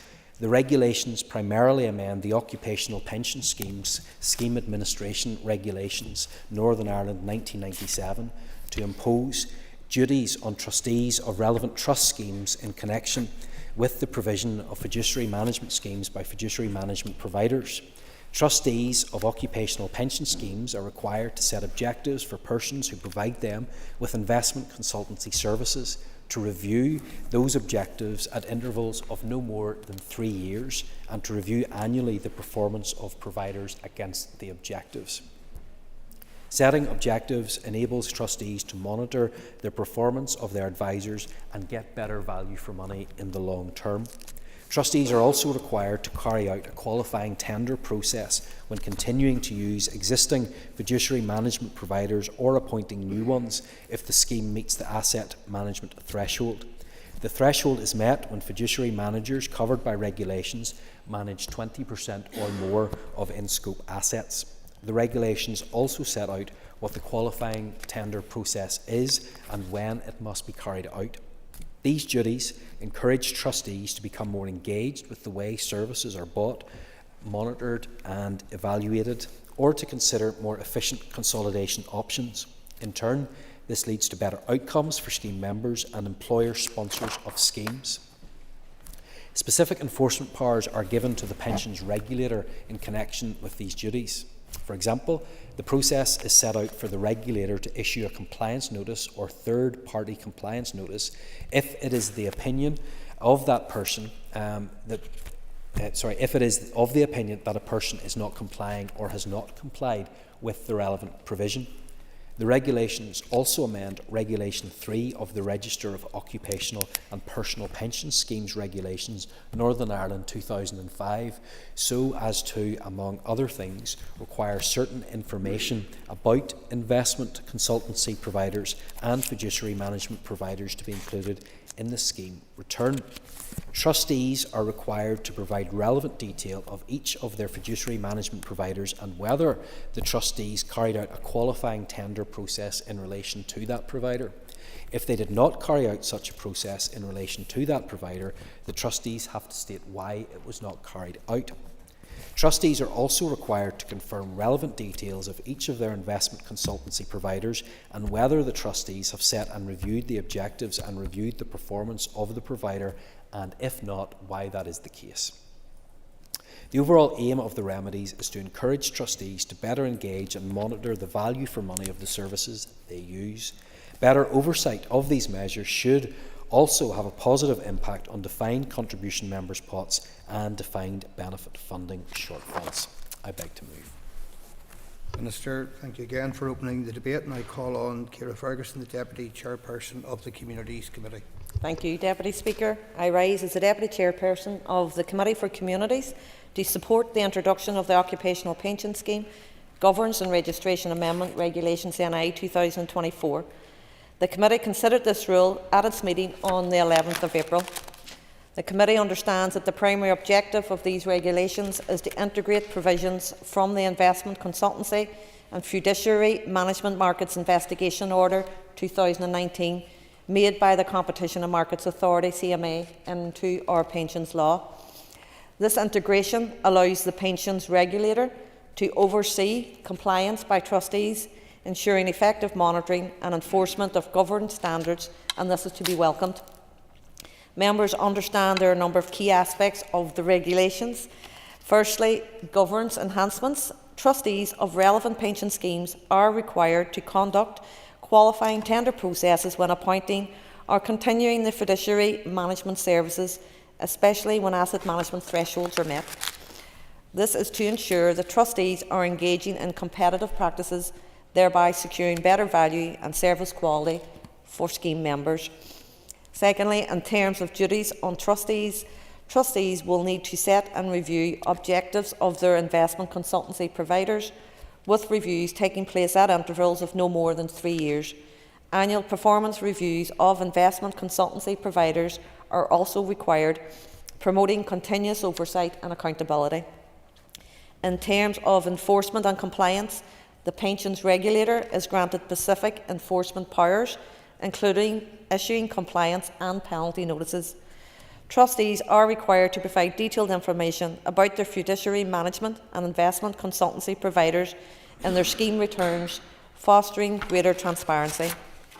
Moving on to administrative improvements, the regulations introduce streamlined registration processes, ensuring efficient administration and accurate record keeping. Enhanced reporting requirements should ensure that members receive regular and comprehensive updates on the performance and governance of their pension schemes. In terms of consultation and on quality impact, these regulations align our pension regulations with those already established in GB, ensuring parity and consistency. By fostering competition and transparency in fiduciary management and investment consultancy services, these regulations protect the interests of pension scheme members, ensuring they receive the best possible outcomes. In conclusion, Committee acknowledges that the Occupational Pension Schemes Governance and Registration Amendments Regulations NI 2024 represent a positive step forward in the governance and oversight of our pension schemes, recognising the critical role they will play in safeguarding the future of our occupational pensions here. Therefore, I am content to recommend that the Assembly approves these regulations. Thank you. And thank you. I now call on the Minister for Communities to conclude and wind up with the debate on the motion. Thank you, Mr Deputy Speaker. I'm grateful to the Deputy Chair of the Committee and the Committee for their support, and I commend the motion to the House. Thank you. Members, the question is that the Occupational Pension Schemes Governance and Registration Amendment Regulations Northern Ireland 2024 be approved. All those in favour say aye. Aye. Contrary, no. The ayes have it. The ayes have it.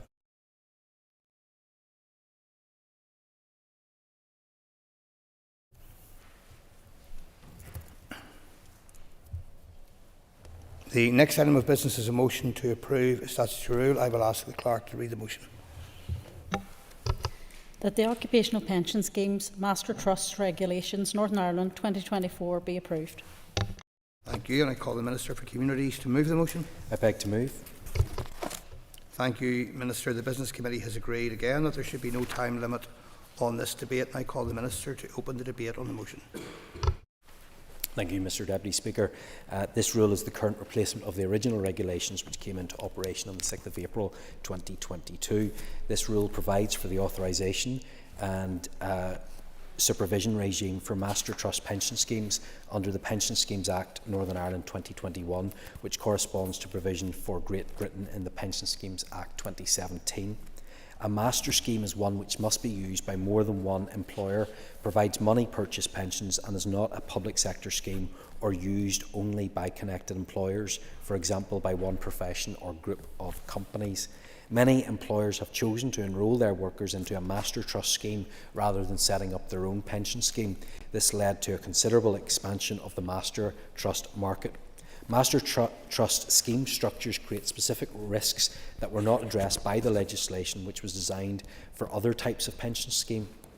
The regulations aim to address the potential impact of the risks for Master Trust scheme members by providing an authorisation and supervision regime administered by the Pensions Regulator, which operates UK-wide. The authorisation regime requires all Master Trust schemes to be authorised by the Pensions Regulator. The Pensions Regulator's ongoing supervision regime will ensure that Master Trust schemes continue to meet the authorisation criteria. It also gives the Regulator greater powers to engage with and, if appropriate, intervene if a Master Trust scheme is in danger of failing to meet the authorisation criteria. The Pensions Regulator will assess each Master Trust scheme against authorisation criteria aimed at addressing the risks specific to Master Trusts. These include that the persons involved in running the scheme are fit and proper and that the scheme is financially sustainable. Once authorised, Master Trust schemes are required to continue to meet the authorisation criteria. These regulations also set out requirements relating to the Pensions Regulator's supervisory role. The Regulator can withdraw authorisation if it is no longer satisfied that the authorisation criteria are met. The regulations set out further detail on information to be provided to the regulator while the scheme is running, which will help the regulator consider whether it is satisfied that the authorisation criteria for schemes continue to be met. Where a person fails to comply with a request for information, the pensions regulator can impose fixed and escalating penalties that are broadly consistent with other penalties that can be imposed by the regulator. The regulations also provide more detail about the actions trustees must take if a scheme experiences a triggering event. The pensions regulator will work with the scheme to ensure appropriate actions taken at each stage, including notifying employers and members about what has happened and what their options are if the scheme is going to wind up. Restrictions on charges in the Act mean that additional costs cannot be passed on to members. In summary, these regulations introduce a robust authorisation and supervision regime for master trust pension schemes. Minister, thank you for opening the debate. I now call on the Deputy Chairperson of the Communities Committee, Ciara Ferguson. Thank you, Mr Deputy Speaker. I rise as Deputy Chair of the Committee for Communities to support the introduction of these regulations. The committee considered this rule at its meeting on the 11th of April 2024. Members understand that the regulations set out the authorisation and supervision regime for master trust pension schemes which have grown considerably in the last few years. These regulations are designed to revoke and reenact the Occupational and Pension Schemes Master Trusts No. 2 Regulations NI 2023, ensuring continuity and robustness in the governance of master trust pension schemes. Members of the committee were made aware that the master trust market had grown significantly, driven by the automatic enrolment duty introduced by the Pension Act 2028. Master trust schemes provide a collective pension solution for multiple employers, particularly benefiting smaller employers who cannot set up their own pension schemes. However, this expansion has introduced specific risks that previous legislation did not address. In terms of the key features of the regulations, members noted that the regulations propose improvements in a number of areas. First, in relation to authorisation and supervision, the committee welcomed that the regulations establish an authorisation and supervision regime for master trust schemes overseen by the pension regulator. All master trusts must apply for authorisation, demonstrating they meet rigorous criteria related to governance, financial sustainability and operational processes. Secondly, in relation to fit and proper persons, only individuals deemed fit and proper can be involved in running these schemes, ensuring high standards of integrity and competence. Thirdly, and in relation to financial sustainability, master trust schemes must show financial sustainability with specific provisions for schemes with and without scheme funders. This ensures that schemes can cover their costs and protect members' assets. In terms of systems and processes, the regulations provide that adequate systems and processes must be in place to ensure effective scheme management. This includes robust administrative procedures and risk management frameworks. These should include a continuity strategy detailing actions in the event of significant disruptions or a triggering event such as financial difficulties or operational failures. In relation to supervision and enforcement, the pensions regulator will have enhanced powers to monitor and intervene in master trust schemes. This includes the ability to impose penalties for non-compliance and direct trustees to take specific actions if members' rights are at risk. The regulations also provide for fraud compensation fund adjustments, that is, adjustments to the fraud compensation fund criteria, which will now mean only the insolvency of the scheme funder is required for a master trust to apply, simplifying the process and providing greater protection for members. In conclusion, these regulations are amongst a number of important steps you have heard about today. These ones aim to safeguard the interests of master trust pension scheme members across the North. They provide a robust framework for authorisation, supervision and intervention, ensuring that these pension schemes remain secure, well managed and resilient. The committee was content that I recommend the Occupational Pension Schemes Master Trust Regulations 2024 for approval by the House. Thank you. Thank you for that further response from the committee. I now call on the Minister to conclude and wind on the debate on the motion. Mr Deputy Speaker, I'm grateful to the Deputy Chair and the Committee for their support, and I commend the motion to the House.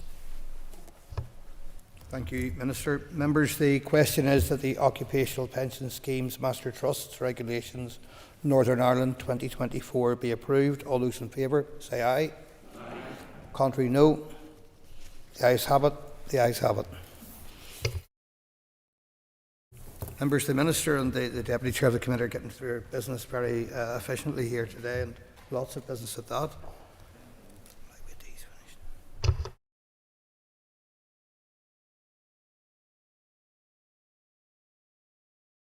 Take your ease for a moment, members, for a change at the top table.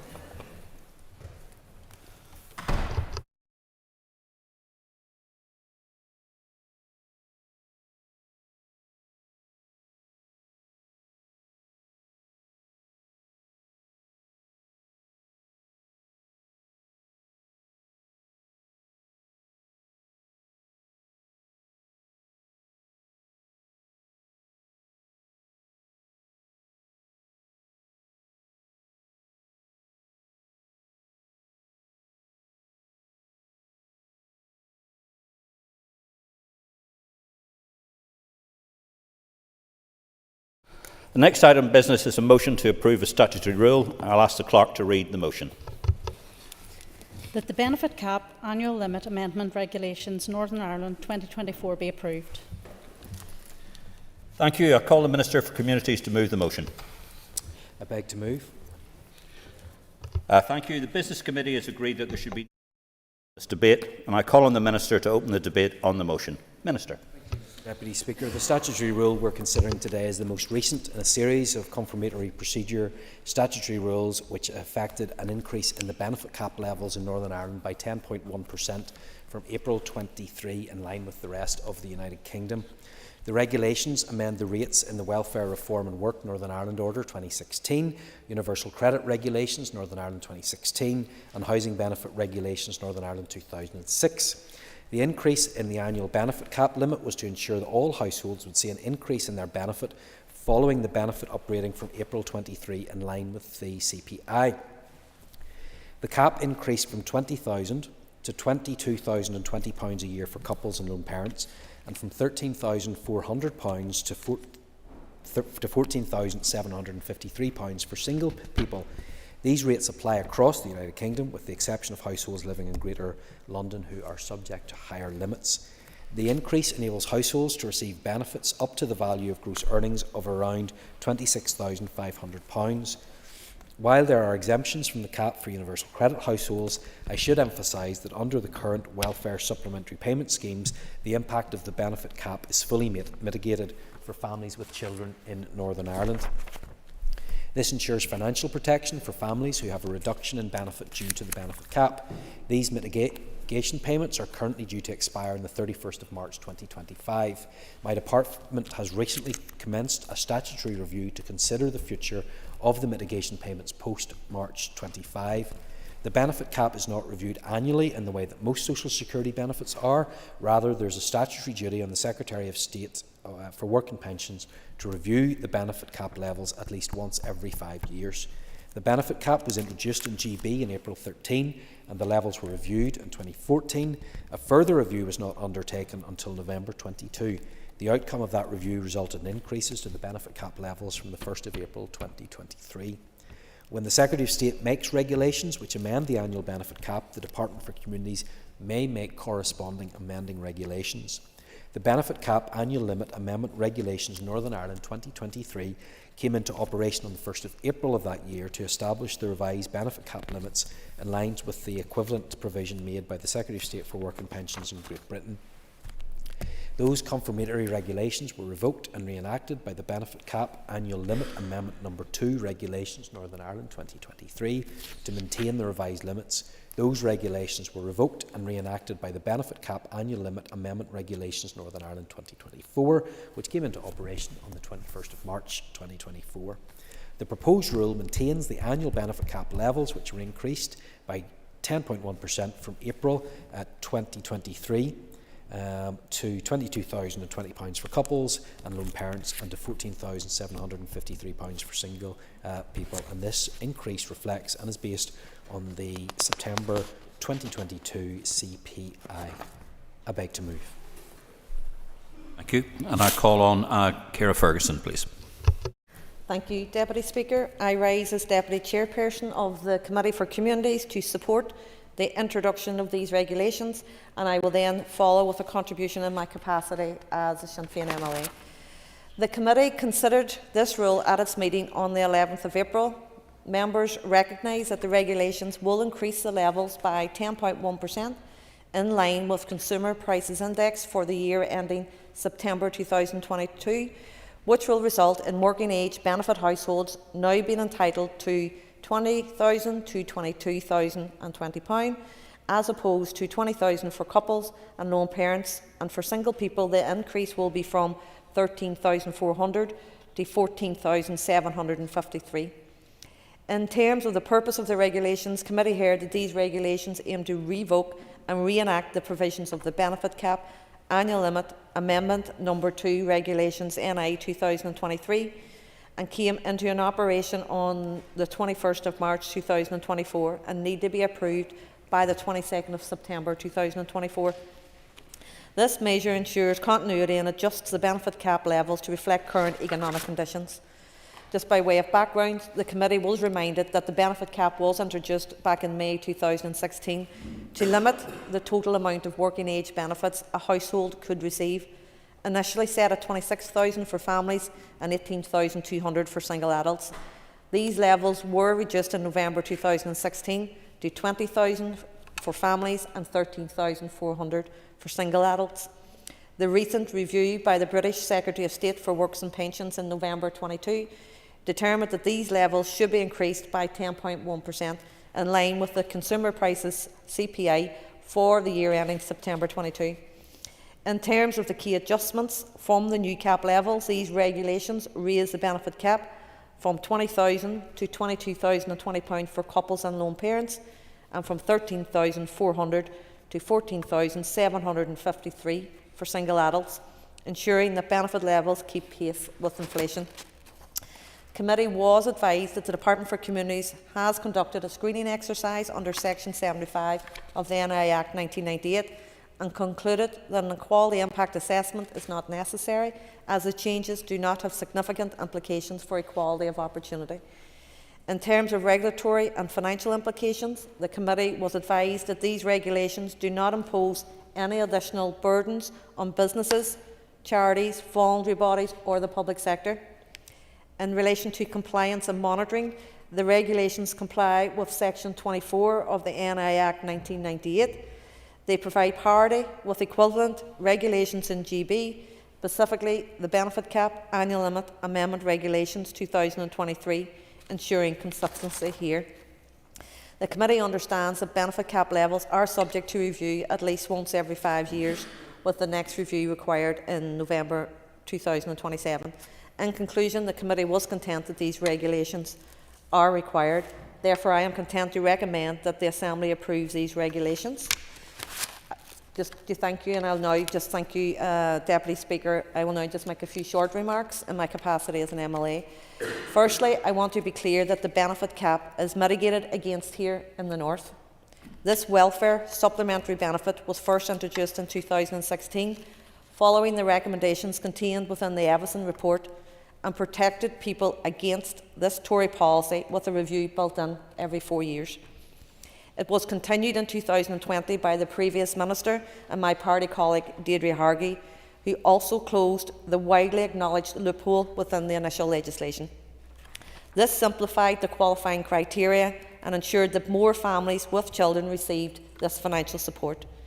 Secondly, I want to take this opportunity to acknowledge all those who campaigned rigorously on the issue of the loopholes, as well as the need to continue the mitigations beyond 2020. Just in particular, I want to mention the Cliff Age Coalition, who briefed the committee last week, highlighting once again the importance of our mitigations, along the need to enhance them and putting forward their own recommendations. And just finally, I would like to call on the Minister for Communities to give his commitment as a matter of urgency that he will extend the benefit cap mitigation post-March 2025 and give our families the certainty of this payment as soon as possible and prevent yet another cliff edge. Thank you. Fiona Collins, Sean Maholland. Thank you very much, Mr Deputy Speaker, and thank you, Minister, for sitting through the very rigorous scrutiny of the pensions.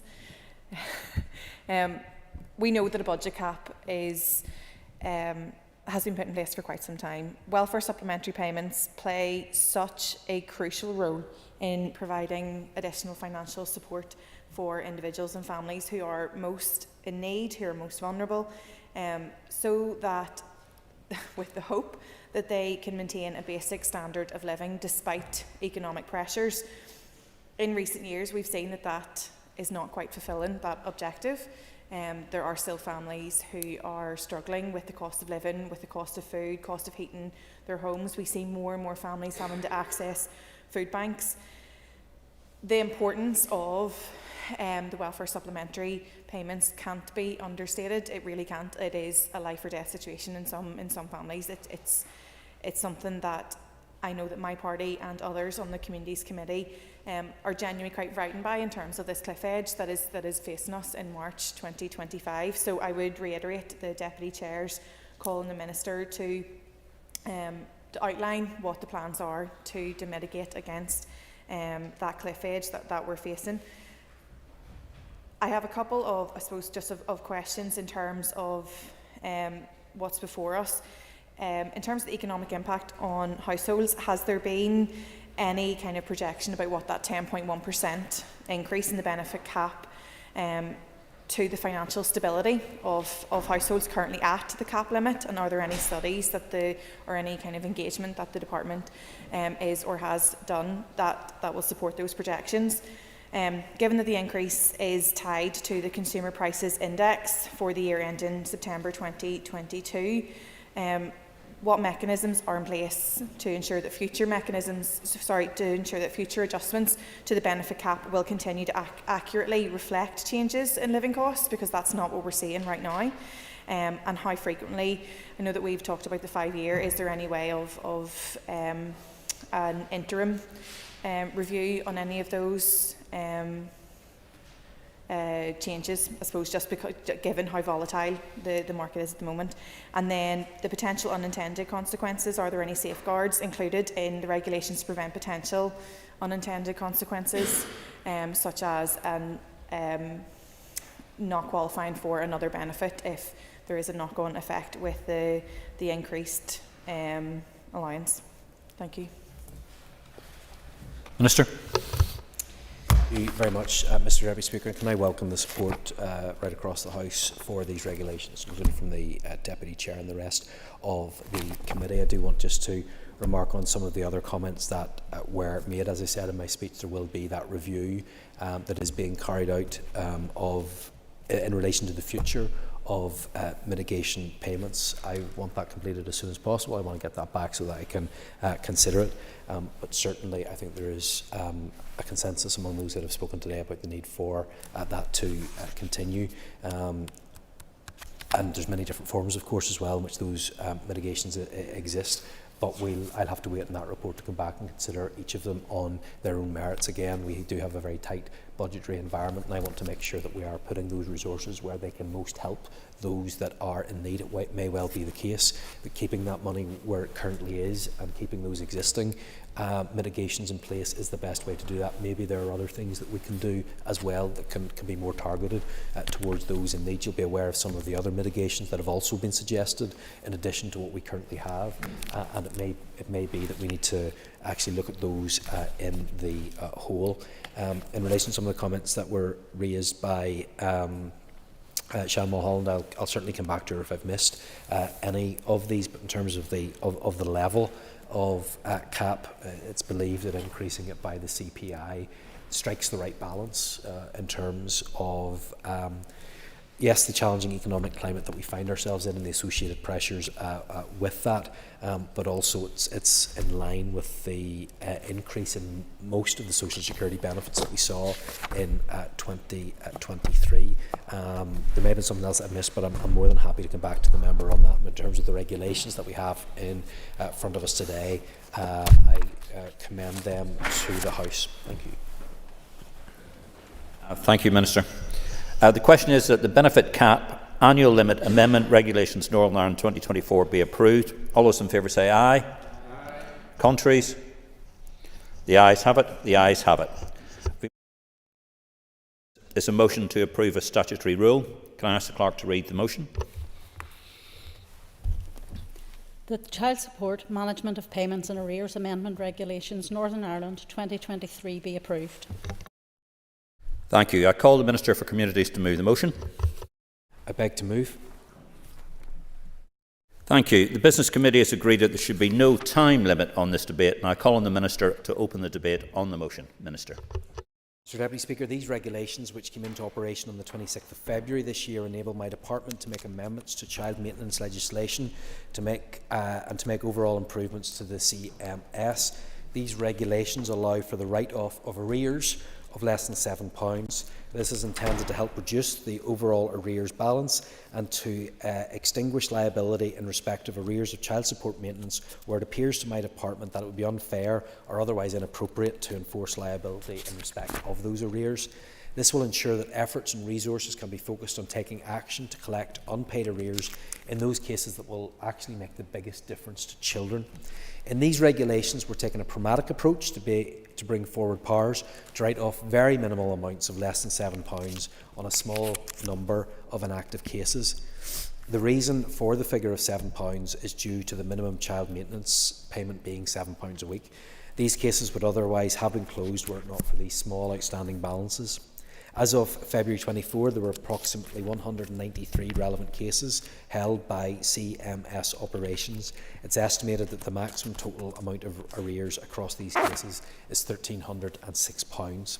The regulations permit the Department to write off arrears where the arrears have accrued under an application for child maintenance. The arrears relate to a case where the maintenance calculation has ceased in specific circumstances. The arrears are less than £7 and the paying parent has failed to make any payments in the last 3 months. Mr Deputy Speaker, we're introducing these measures for two pragmatic reasons. Firstly, the reality is that keeping the small number of cases with low levels of arrears open requires considerable human and financial resources, and taking required actions to recover such small amounts of arrears often costs more than the actual value of the arrears. If the cases were to be left open, the cost of maintaining the cases could increase for years with no greater chance of money being paid to receiving parents. These regulations will ensure that the child maintenance service caseworkers' time and effort is being used efficiently. Secondly, given the CMS will only close cases where the service has stopped calculating child maintenance payments, it's likely the payments will no longer be needed. This could be because the child has become an adult, the parents have reconciled, or the paying parent maybe sadly has passed away. Therefore, it makes sense to close these cases, not least for the certainty and clarity that it provides for families. The full details of the criteria permitting writing off arrears are set out in the regulations, but include where maintenance calculations have ceased and where no payments have been made in the previous 3 months. These changes build on several improvements we have already made and are amongst the first in a further wave of measures we plan to bring forward to ensure the service is more accessible, simpler, speedier, and ultimately gets more money to more children more quickly. I beg to move. Ciara Ferguson, please. Thank you, Deputy Speaker. I rise as Deputy Chairperson of the Committee for Communities to support the Child Support, Management of Payment and Arrears Amendment Regulations NI 2023. The Committee considered this statutory rule at its meeting on the 22nd of February 2024. At that meeting, members were briefed by officials from the Department who provided an overview of the regulations. In terms of the purpose and background to the regulations, as the Minister has outlined this morning, these amendments allow the Child Maintenance Service to write off arrears of less than £7 under certain conditions. This adjustment is both practical and necessary. It applies when a maintenance calculation has ceased and no payments have been made by the non-resident parent in the 3 months preceding the Department's decision to write off the arrears. This is an efficient way to handle cases where the cost of pursuing the debt far exceeds its value. This legislative context is rooted in the Child Support NI Order 1991, which requires that parents continue to fulfil their financial responsibilities towards their children, even if they no longer live together. This amendment aligns with the overarching goal of child maintenance legislation, which is to maximise effective maintenance arrangements for children living apart from one or both parents. Moving on to the key amendments to the 2009 regulations, as the Minister has outlined, they are twofold. First is the arrears extinguishment, and then secondly, notification requirements. In terms of consultation and feedback, the Committee understands that DWP conducted a public consultation between June and August 2021, which invited opinions on the proposals for extinguishing the low-level debt. The feedback indicated general agreement, albeit with some reservations and differing opinions on the maximum level of arrears to be written off. The threshold was ultimately set at £6.99, just below the £7 flat rate of child maintenance, ensuring that the maintenance process remains efficient without undue loss to the receiving parent. Committee was also made aware that the financial and operational implications of implementing these amendments will result in operational cost savings for the child maintenance service, as the expense of collecting these low-value debts significantly outweigh their actual worth.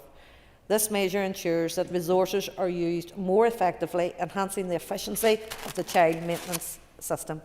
In conclusion, committee members were content that the Child Support, Management of Payment and Arrears Amendment Regulations 2023 reflected a pragmatic approach to child maintenance.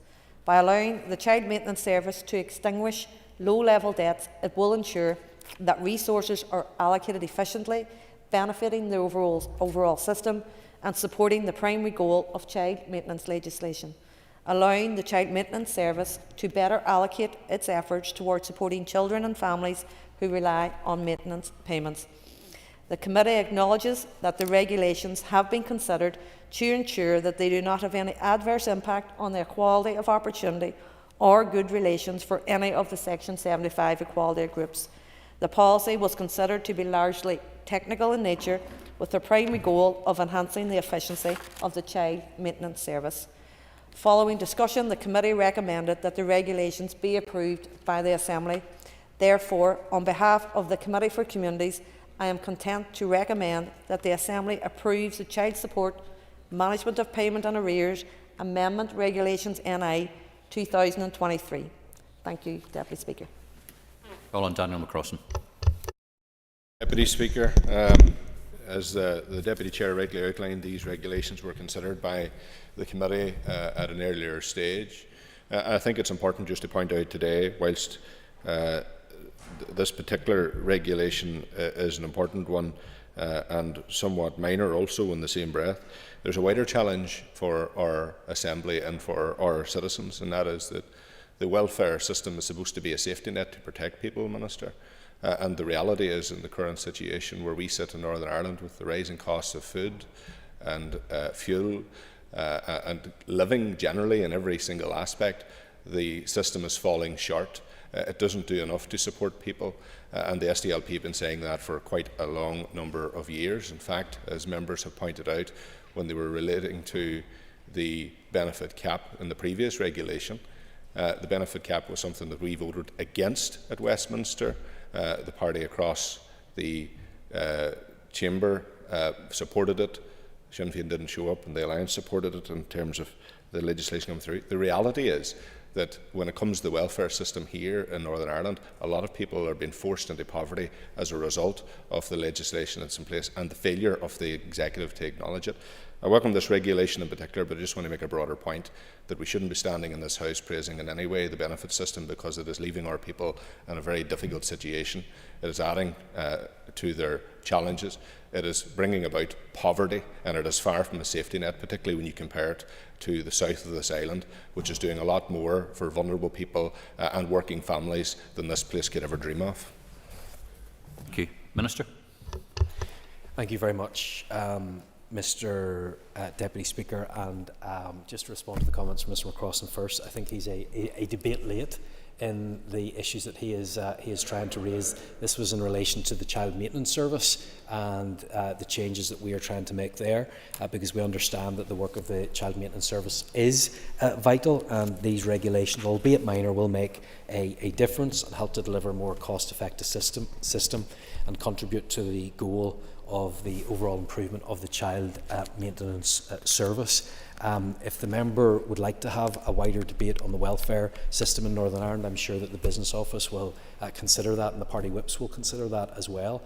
There are things that are in our control and things that are outside of our control in this place. That's why we are doing what we can to mitigate against some of the changes that did take place.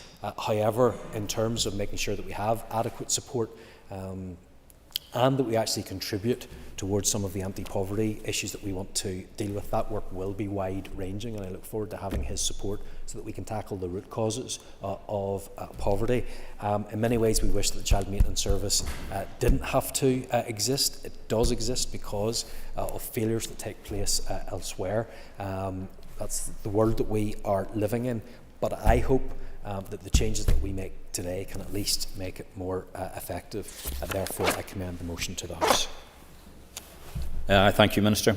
The question is that the Child Support Management of Payments and Arrears Amendment Regulations Northern Ireland 2023 be approved. All those in favour say aye. Aye. Any contraries? The ayes have it. The ayes have it. The next item of business is a motion to approve a statutory rule. Can I ask the clerk to read the motion, please? That the Child Support Fees Revocation Regulations Northern Ireland 2024 be approved. Thank you. Can I call on the Minister of Communities to move the motion? I beg to move. Thank you. The Business Committee has agreed that there should be no time limit on this debate. I call on the Minister to open the debate on the motion. Mr Deputy Speaker, these regulations, which came into operation on the 18th of January 2024, amend the Child Support Fees Regulations Northern Ireland 2014 to revoke Regulation 3, 6 and 7. Those provisions relate to arrangements for collection of child maintenance. The regulations are required to satisfy the legal doctrine of revoking obsolete provisions from the statute books as promptly as possible. Regulation 3, 6 and 7 of the Child Support Fees Regulations Northern Ireland 2014 were rendered obsolete following the enactment of the Child Support Collection Domestic Abuse Act 2023 on the 29th of June 2023. The primary purpose of the UK-wide Act was to provide additional legislative protection for victims of domestic abuse who use the child maintenance service. The Act does this by allowing for the collection of child maintenance payments by my department on behalf of the person with care, where my department is satisfied that there is evidence of behaviour of a parent that amounts to domestic abuse against the other parent or children in the household. In revoking Regulation 3, 6 and 7, my department is removing the risk of any confusion arising within the wider public and legal community. Primary legislation naturally takes precedence over subordinate legislation, and as the statute book does not require both provisions to operate concurrently, it would be prudent to revoke the subordinate provisions. Mr Speaker, I'd like to say that whilst these regulations are merely technical in nature, they are more importantly closely associated with the domestic abuse protections provided in the Child Support Collection Domestic Abuse Act 2023. My department and the CMS shared aim is to always strive to provide a better service in protecting victims of domestic abuse. These regulations form part of a wider legislative package flowing from the 23 Act that will see a focus on this important policy area. Therefore, I commend these regulations to the House. Thank you. I call on Claire Ferguson, please. Mr Deputy Speaker, I rise as Deputy Chairperson of the Committee for Communities to support the approval of the Child Support Fees Revocation Regulations NI 2024. The Committee considered the statutory rule at its meeting on the 29th of February 2024. At that meeting, members were briefed by departmental officials. Following review and discussions, the Committee recommended that the regulations be approved by the Assembly. The Committee were made aware that these regulations were first introduced in July 2023, which required revocation and reenactment due to the ongoing absence of the Assembly. The Committee understands that these are technical in purpose to revoke and reenact the provisions of the 2023 regulations, which amend the Child Support Fee Regulations NI 2014. This is essential to allow for the continuation of the collect and pay process to be used in a child maintenance arrangement. The primary purpose of these regulations is to revoke certain provisions of the Child Support Fees Regulations NI 2014. This change is required to allow the continuation of the collect and pay process in child maintenance cases where either parent objects to using direct pay due to a previous criminal conviction related to domestic abuse by the other parent, or a current civil court order related to domestic abuse, such as a non-molestation order. By permitting the collect and pay process in these circumstances, the regulations aim to protect victims of domestic abuse, ensuring that they can receive child maintenance without compromising their safety. This measure will help anonymise the personal details of the receiving parents, while still ensuring that they receive the necessary financial support for their children. Committee noted that this policy primarily benefits victims of domestic abuse, predominantly women. Therefore, this legislative change significantly supports and protects a vulnerable group within our community. The committee recognises that while both paying parents and receiving parents will still be subject to collection fees under the Child Maintenance Service, the priority is to safeguard the well-being of domestic abuse victims. Future legislation should address the collection fee issues more comprehensively. In terms of any financial and operational implications, the committee understands that implementing these regulations will enable the Child Maintenance Service to function without interruption, avoiding any risks to recipients, and well as any inefficiencies that might arise from outdated legislative provisions. This continuity is vital for the well-being of the children and families who depend on these services. In conclusion, the committee understands that the Child Support Fees Regulations NI 2024 are a necessary legislative measure to ensure the continued effectiveness of the Child Maintenance Service. Therefore, I am content to recommend that the Assembly approves the Child Support Fees Regulations NI 2024. Thank you. Thank you. I call on Sean Mulholland. Deputy Chair, and thank you, Minister, for bringing this to the floor. Anything that can be done to streamline this service, to protect victims of domestic violence, and to make sure money gets into into the right place for persons with care. And I know that my colleague, Ciara Ferguson, has mentioned the fees, and that's what, with your indulgence, Minister, that I do want to bring up, the fact that this has been brought up to me by someone who is in this situation in my own constituency. Why should a victim of domestic violence have to pay to use the collect and pay service, 4% collection fee, to safeguard their welfare and to safeguard their identity for the protection of their safety? And I would encourage the Minister to look into that specific collection fee for those who are experiencing or are a victim of domestic violence, that they shouldn't have to pay 4% to protect themselves. Thank you. Minister. Thank you very much, Mr Deputy Speaker. And to respond to Sean Mulholland's comments first, although not directly impacted by the regulations that we have here in front of us, I'm more than happy for officials to look into this issue, and I'll come back to her with a response. But I certainly agree with the tone and tenor of what it is that she is saying, and I thank her for bringing it to my attention. I'm grateful, Mr Deputy Speaker, for the support that we have for the regulations. They are minor, but they are necessary, and I'm grateful for the Chamber's support. Thank you. Thank you, Minister. Therefore, the question is that the Child Support Fees Revocation Regulations Northern Ireland 2024 be approved. All those in favour say aye. Aye. Any contraries? The ayes have it. The ayes have it.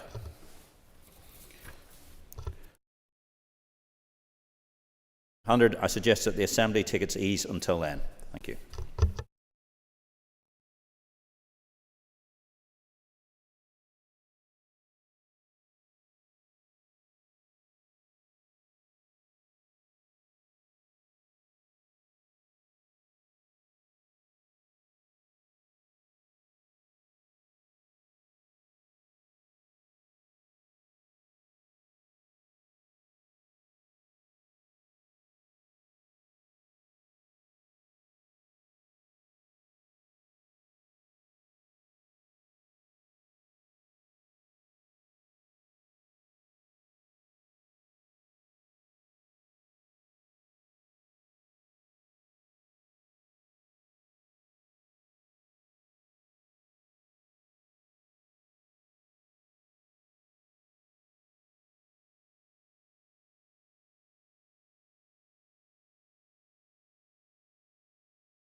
Time for questions to the Executive Office. We will start with listed questions. Just to notify the Assembly that questions 2, 3, 6 and 9 have been withdrawn. I call Kate Nicholl.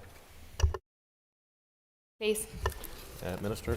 Thank you, Mr. Speaker. Since 2016, we have allocated over 25 million through the Central Good Relations Fund to support more than 780 projects across all geographical areas to the benefit of more than 260,000 people. The Central Good Relations Fund is an annual merit-based programme designed to deliver and support projects in areas where there is a good relations need. These projects are a key aspect of building peace and reconciliation while bringing people together through common interests such as sport, arts and improving mental health. In addition, these projects often provide opportunities for participants to build new skills, gain qualifications and employment opportunities and develop new friendships. We remain committed to Central Good Relations Fund delivery with a clear focus on prioritising and maximising the number of projects delivered. Ms Nicholl. I thank the Deputy First Minister for her answer. Would she agree with me that Northern Ireland is now a more diverse society, and as such the Good Relations Fund could widen to include newcomer communities, whilst also acknowledging that actually there's lots of brilliant work being done by the voluntary and community sector who can't avail of this because it's so oversubscribed? Thank you. Deputy First Minister. Thank you, Mr. Speaker. The Central Good Relations Fund was developed to be that flexible scheme sitting in the centre. It was never designed to replace other funding, and we do have other funding schemes that are dedicated or ring-fenced for particular purposes. But Central Good Relations is probably the most flexible scheme that we have. It is founded very much in terms of Section 75(2) of the Northern Ireland Act, and that of course extends to not only in terms of political and religious viewpoints, but also in terms of different racial groups. When this was designed at the time, it did take into account new incomer groups and other aspects of that. So there is flexibility there, but it is oversubscribed, and I suspect it will continue to be oversubscribed because of the demands of it. I call Melissa McHugh. Can the Deputy First Minister provide an update on the Together Building a United Community review, and whether she thinks that there is merit in this review engaging with the flag's identity, culture and tradition recommendations? Minister. Thank you, Mr. Speaker. Yes, indeed. I think it provides a perfect opportunity to take a look at not just the recommendations coming out of the FICT report, but also the thinking and the considerations within that substantive report as well. The review is well underway. There has been a conclusion of the stakeholder engagement process. There's also been an extensive paper exercise in terms of research in conjunction with some of the universities here, Ulster University and Queen's University, to look at the developments within key policy areas. That will all be woven into the consideration of the revised strategy, but I think it would be absolutely appropriate, given the alignment between VICT and TBUC, for that to be fully taken into account as part of that review process. Diane Forsyth. Thank you, Mr. Speaker. Can the Deputy First Minister outline how the impact of the Good Relations projects are measured? Minister. Thank you, Mr. Speaker. It's incredibly important that we do measure these projects and interventions to ensure that the funding that goes in to support them is going into the right types of interventions and in the right places. So that's why we do baseline in relation to all of the individual projects. We monitor that in terms of the improvement of relationships and attitudes within the cohort that take part in these projects. And we do that at an individual project level, but we also do that across in terms of measuring all kinds of different indicators which are picked to give us a sense around how effective these things are. So yes, we do monitor this on a continuous basis, and the critical thing is that those evaluations are weaved into our consideration of the way forward in terms of the amendment to or any changes to future funding schemes. Matthew O'Toole. Mr. Speaker, Minister, would you agree with Deputy First Minister? Would you agree with me that 26 years now on from the Good Friday Agreement, evidence of young teenagers pulling down party electoral posters in order to put on bonfires are not good examples of progress in terms of good relations? Would you condemn those acts, and would you further agree with me that modelling proper good relation, a commitment to good relations should start by political leaders calling that out and also calling out the proliferation of paramilitary flags? Minister. Thank you, Mr Speaker. And indeed, building on the very good debate I think that we had in this Assembly, I believe that all parties are strongly united against paramilitarism, and also the demonstrations of that through flags or in any other way. Likewise, it is a critically important part of democracy that every candidate can stand, can promote what it is that they want voters to examine, and give voters the opportunity to be as informed as they possibly can be, and to do so without any intimidation. So of course I believe that everyone across this House would be united in terms of that approach. Philip McGuigan. Question 3. Question 4, I think, Mr. Sorry, Cash Deborah Cahir. Question 4. Minister. Thank you, Mr Speaker. That'll teach me a lesson to remove the material for the withdrawn questions. I didn't have question number 3, but I do have question number 4. We are very aware of the needs of victims and survivors and remain committed to introducing legislation into this Assembly for a statutory public inquiry and redress scheme as soon as possible. There are a number of complex and sensitive issues for us to consider carefully. It is important victims and survivors are at the centre of this, which is why a public consultation on the key policy proposals is essential. We want to meet with Victim and Survivors Consultation Forum and seek the views of executive colleagues before coming to a decision on some of those points. It is anticipated that the consultation will be launched in a matter of weeks. We are actively considering the proposals and will include online but also face-to-face events to make sure as many people as possible will have the opportunity to contribute during the 12-week period.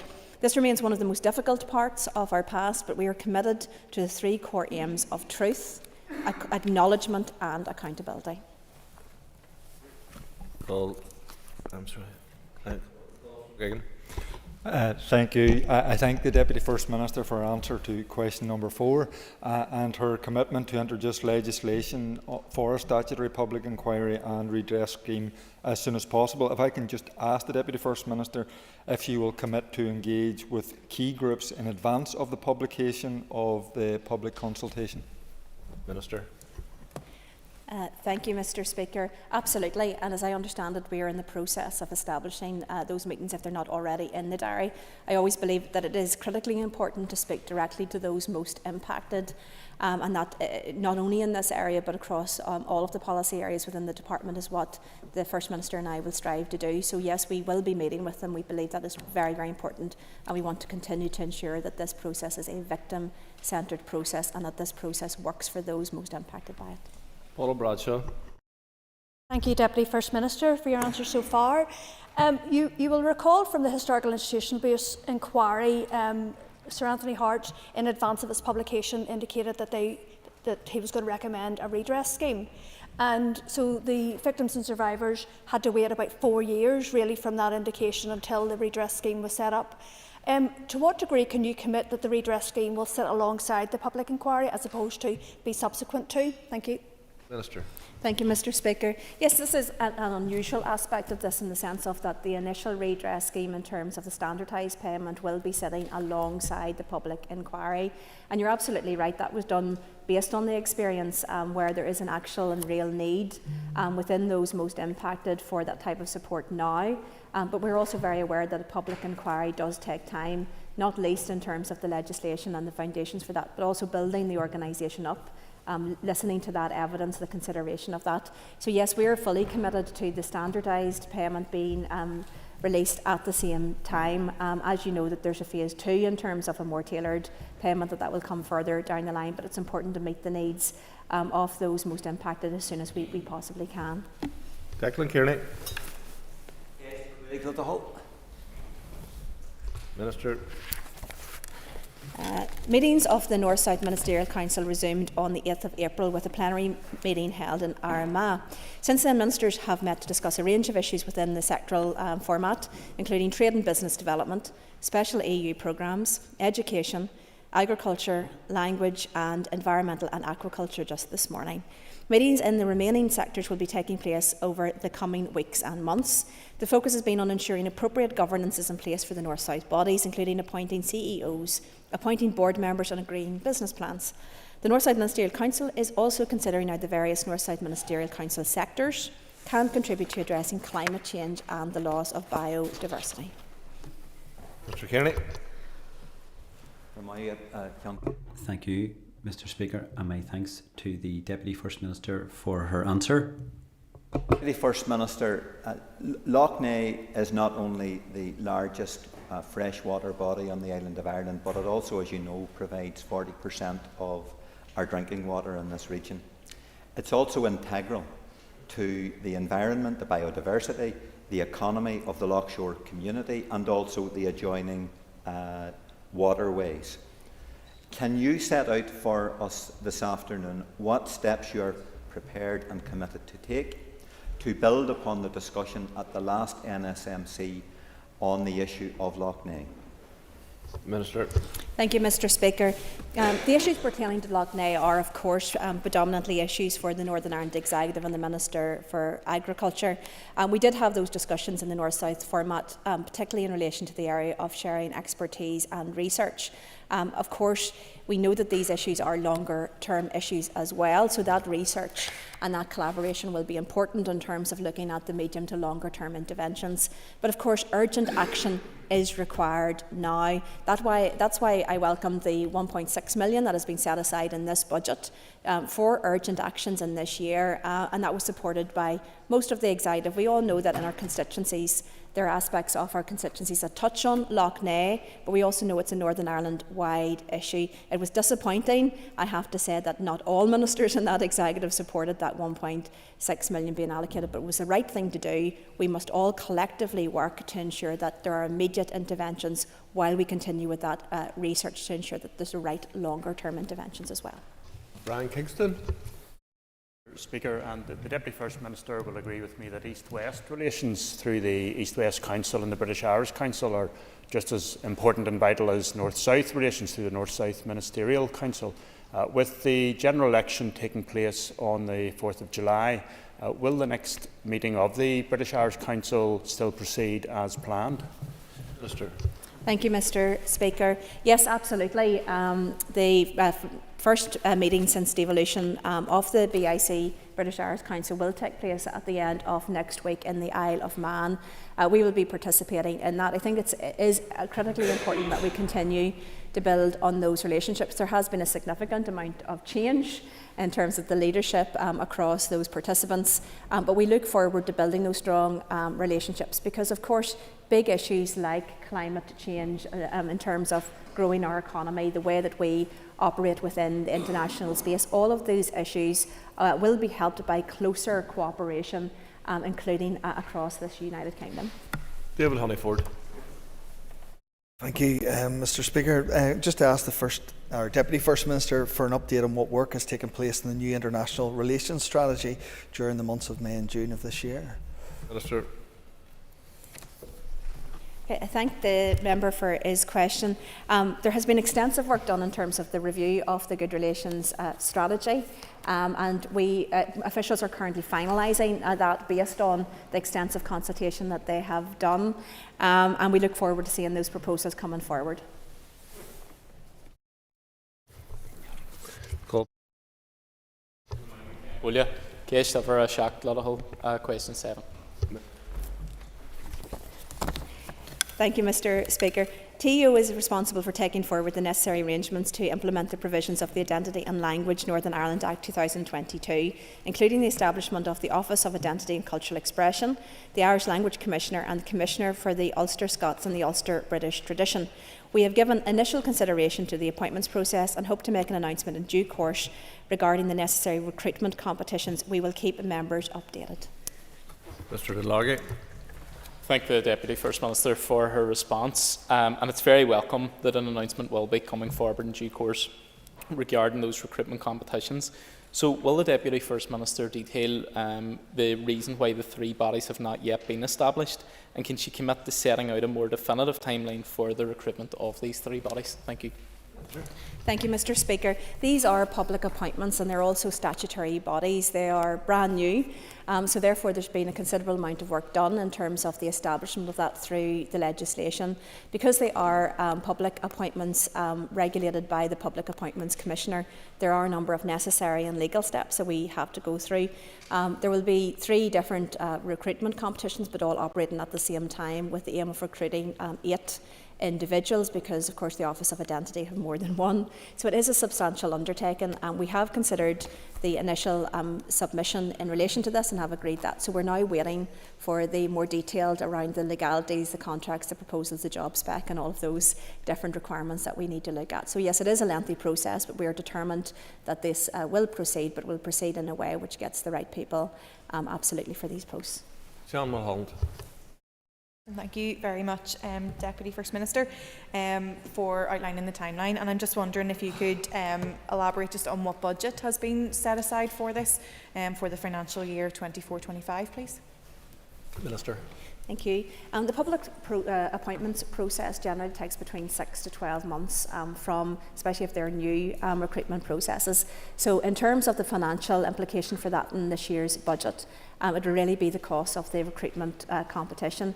We will not know the actual cost of the office until we look at the initial business plans for those proposed offices, and those will come up for agreement in terms of the business and corporate plans. We have flagged this with the Department of Finance that there isn't a budget currently sitting within our lines to support this, but it is something that we have flagged to the Finance Department, but in all likelihood it will be into the next financial year before there's any actual expenditure required against those three establishment of the offices. The Minister. Business cases have been presented, but the Department must have some idea of the likely cost of these bodies. What is that estimate? Minister. Okay, thank you, Mr. Speaker. So all of these costs are ultimately scalable and dependent on how many staff, the agreement of the business and corporate plan. No body can ever do everything that they want to do, so it is about, of course, looking at whatever budget is available and people being able to fit and prioritise within that. Of course, the starting point for that would be looking at the statutory duties of each of these commissioners, but also in terms of the individual appointments, the proposals that they make.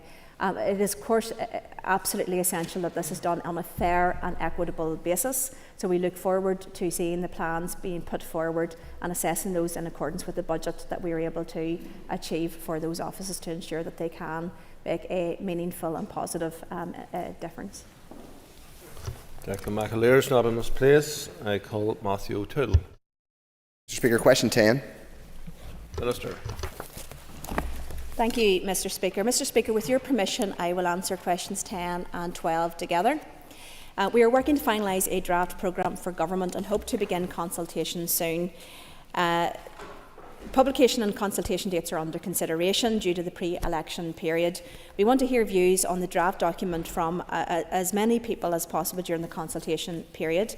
We will deliver a consultation process which allows individuals, stakeholders and delivery partners to help shape our vision, and we will make use of both in-person and online events to help this process.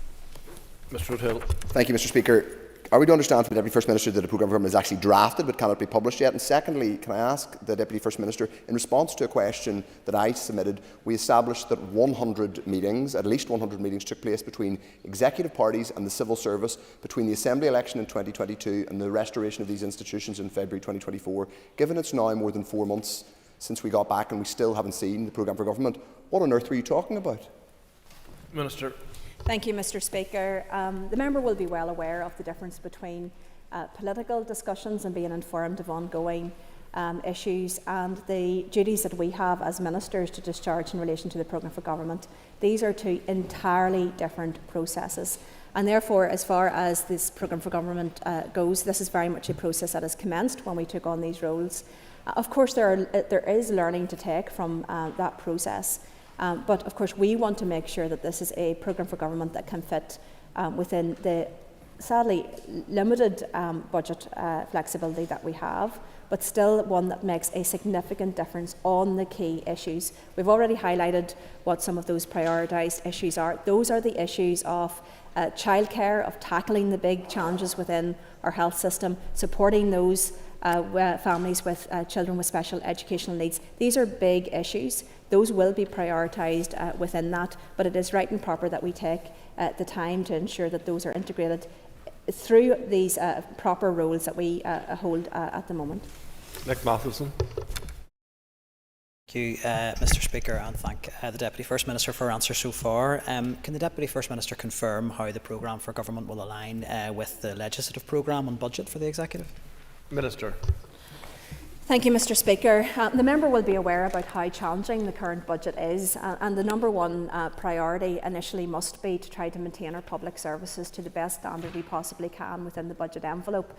That will inevitably limit the discretion that we have and flexibility that we may have in terms of new policies. But we are very clear that this is not about trying to do everything and put everything into a programme for government. We do want to prioritise. We have highlighted, as I've said, a number of those issues already. Issues such as the lack of affordable childcare putting pressures on families right throughout Northern Ireland. We all know about the challenges within the health service. But look, let's not make no mistake, there is not a significant amount of money that gives flexibility for a huge range of new issues. This must be about supporting our existing public services, trying to ensure transformation and improvement against those, absolutely necessary improvement, and continuing to build for the opportunity for when further investment is available to us as an executive for those new and prioritised areas. Jake, question 11, please. Minister. Thank you, Mr Speaker. Communities in Transition has operated across 8 designated areas since 2019. Our officials are currently carrying out a comprehensive review of phases 1 and 2 of the programme to inform planning and delivery of any future phase beyond March 2025, should funding become available. And as part of this, consideration will be given to refreshing the initial research which identified the current 8 CIT areas. In terms of impact of CIT in West Belfast since 2019, there's been the investment of approximately £3.7 million of projects delivered in the area include health and wellbeing, community safety, employability, ex-prisoner support and restorative practice. From research, it is clear that these local initiatives continue to be at the forefront of tackling a range of problems in West Belfast. Mr Sheehan. Thank you, Mr Speaker, and my thanks to the Minister for her answer. I'm wondering, could she outline what the plans are for communities in Transition 3? Minister. Thank you, Mr Speaker. The project continues to be rolled out in terms of this phase. Throughout this phase, we will be evaluating those projects to ensure that we are pulling forward the best practice. Look, there's been a significant positive impact of this programme across the communities where these projects have been rolled out, and I think it would be important to try to mainstream as much of that as possible, but to try to ensure the continuation of some of this support. You know, we've seen a significant number of participants in those areas, and I think that has been very, very positive. I think we're seeing increases in community resilience. We're seeing a very significant reduction in relation to paramilitary-related style attacks. And, you know, this is all very, very positive, and I think we do need to build on this moving forward. And the Deputy First Minister recently attended an event that I hosted here at Parliament Buildings, celebrating the role of young people across North Belfast and Newton Abbey who took part in the CIT programme. Would the Deputy First Minister join with me in congratulating Northern Ireland Alternatives for the excellent work that they continue to do in delivering for the communities most in need in my constituency? Minister. Thank you, Mr Speaker, and I thank the member for his question. Look, absolutely, Northern Ireland Alternatives do fantastic work in the local community and have done so for some considerable time.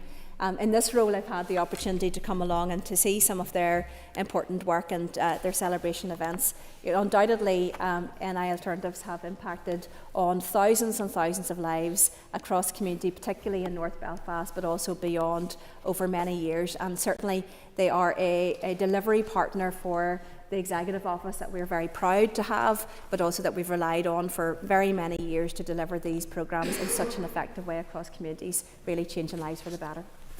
Andrew McMurray. And thank you, Deputy First Minister. To ask the Deputy First Minister what learning will be applied from the work of the Commission on Flags, Identity, Culture and Tradition to moving forward with transition. Thank you. Mr. Thank you, Mr. Speaker. The Commission report is a substantive one. It contains a significant amount of analysis, and that analysis was based on an extensive consultation process with stakeholders from right throughout the community. And while the recommendations were not all fully agreed by the Commission, I think as a piece of work it is hugely valuable, and that piece of work should inform the work not just with Together Building United Community, because I absolutely believe that it can, and I think it should inform some of the actions coming out of that as well. But you're absolutely right. I think this is a useful piece of work to inform communities in transition, because we know that some of the difficult issues that communities are still facing are those that have an implication from the legacy of the past and have connections to some of the paramilitarism of the past. So absolutely, I believe that it'll be an important piece of work in terms of evaluation and review and on the way forward. Mark Durkin.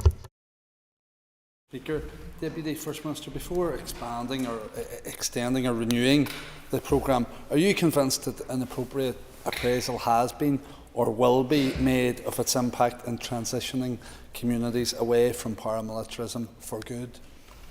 Minister. Thank you, Mr. Speaker. Yes, absolutely. For some considerable time, the Department has ensured that we do evaluate projects, and for good reason. You know, if we're not measuring the impact of these programmes and projects, then we don't know what impact they are having. So we do set baselines around attitudes, different types of indicators initially at an individual project level, but also at the programme level as well.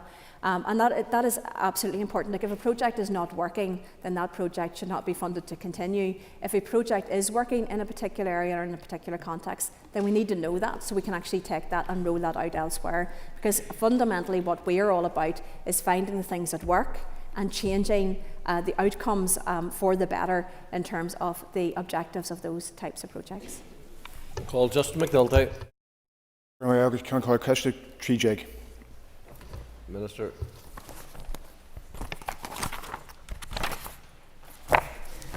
Thank you, Mr. Speaker. The Executive Committee will continue to meet during the pre-election period.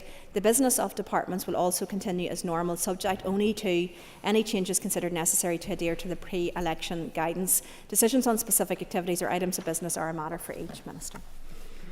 Mr. McNulty. Thank the Minister for her answer. Good to see you at Armagh show on Saturday. First Minister, didn't see I was too busy running around after a wee fella in the fairground.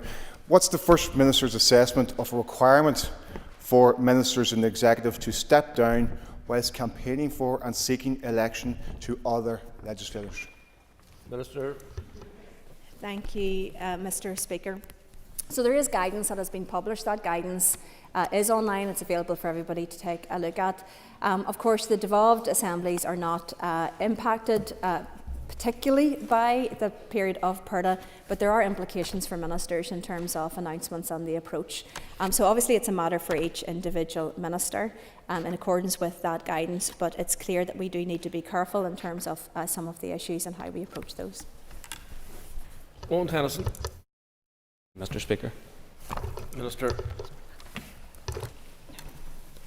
Thank you, Mr. Speaker. We have made the transformation of public services a key priority for the Executive. Many sectors need investment and reform in order to ensure equitable access to the high-quality services that our citizens expect and to make public finance sustainable.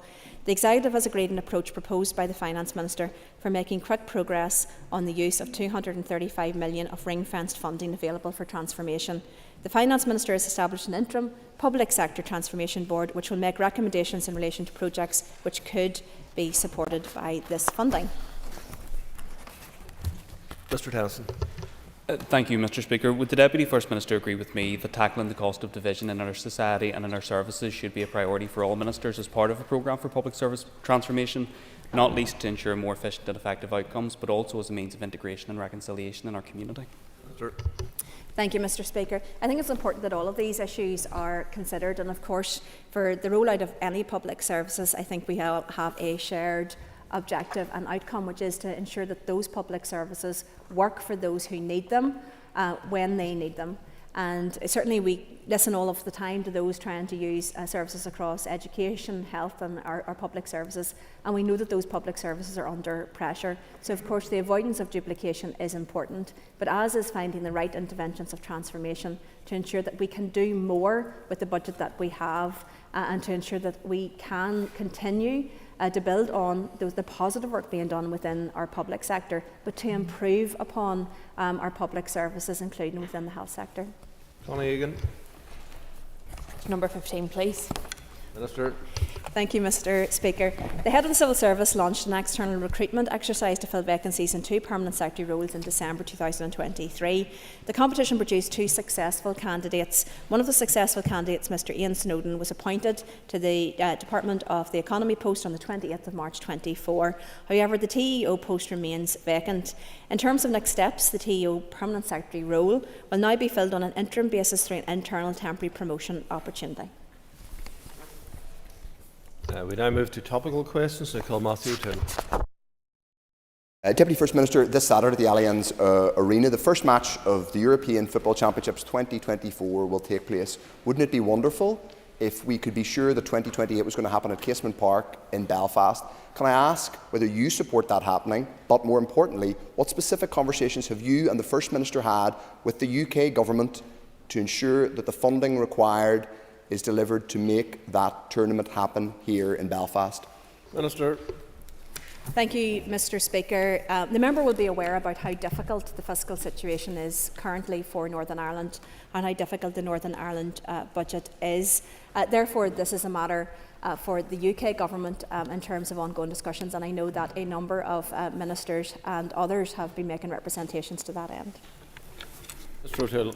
Thank you, Mr. Speaker. Minister, I know how difficult the fiscal position is. That's why I asked you what representations your office, the head of devolved government here, led by the First and Deputy First Minister, had made to the UK Government. Earlier on, Mr. Kingston asked you about the importance of the East-West Council and the British-Irish Council.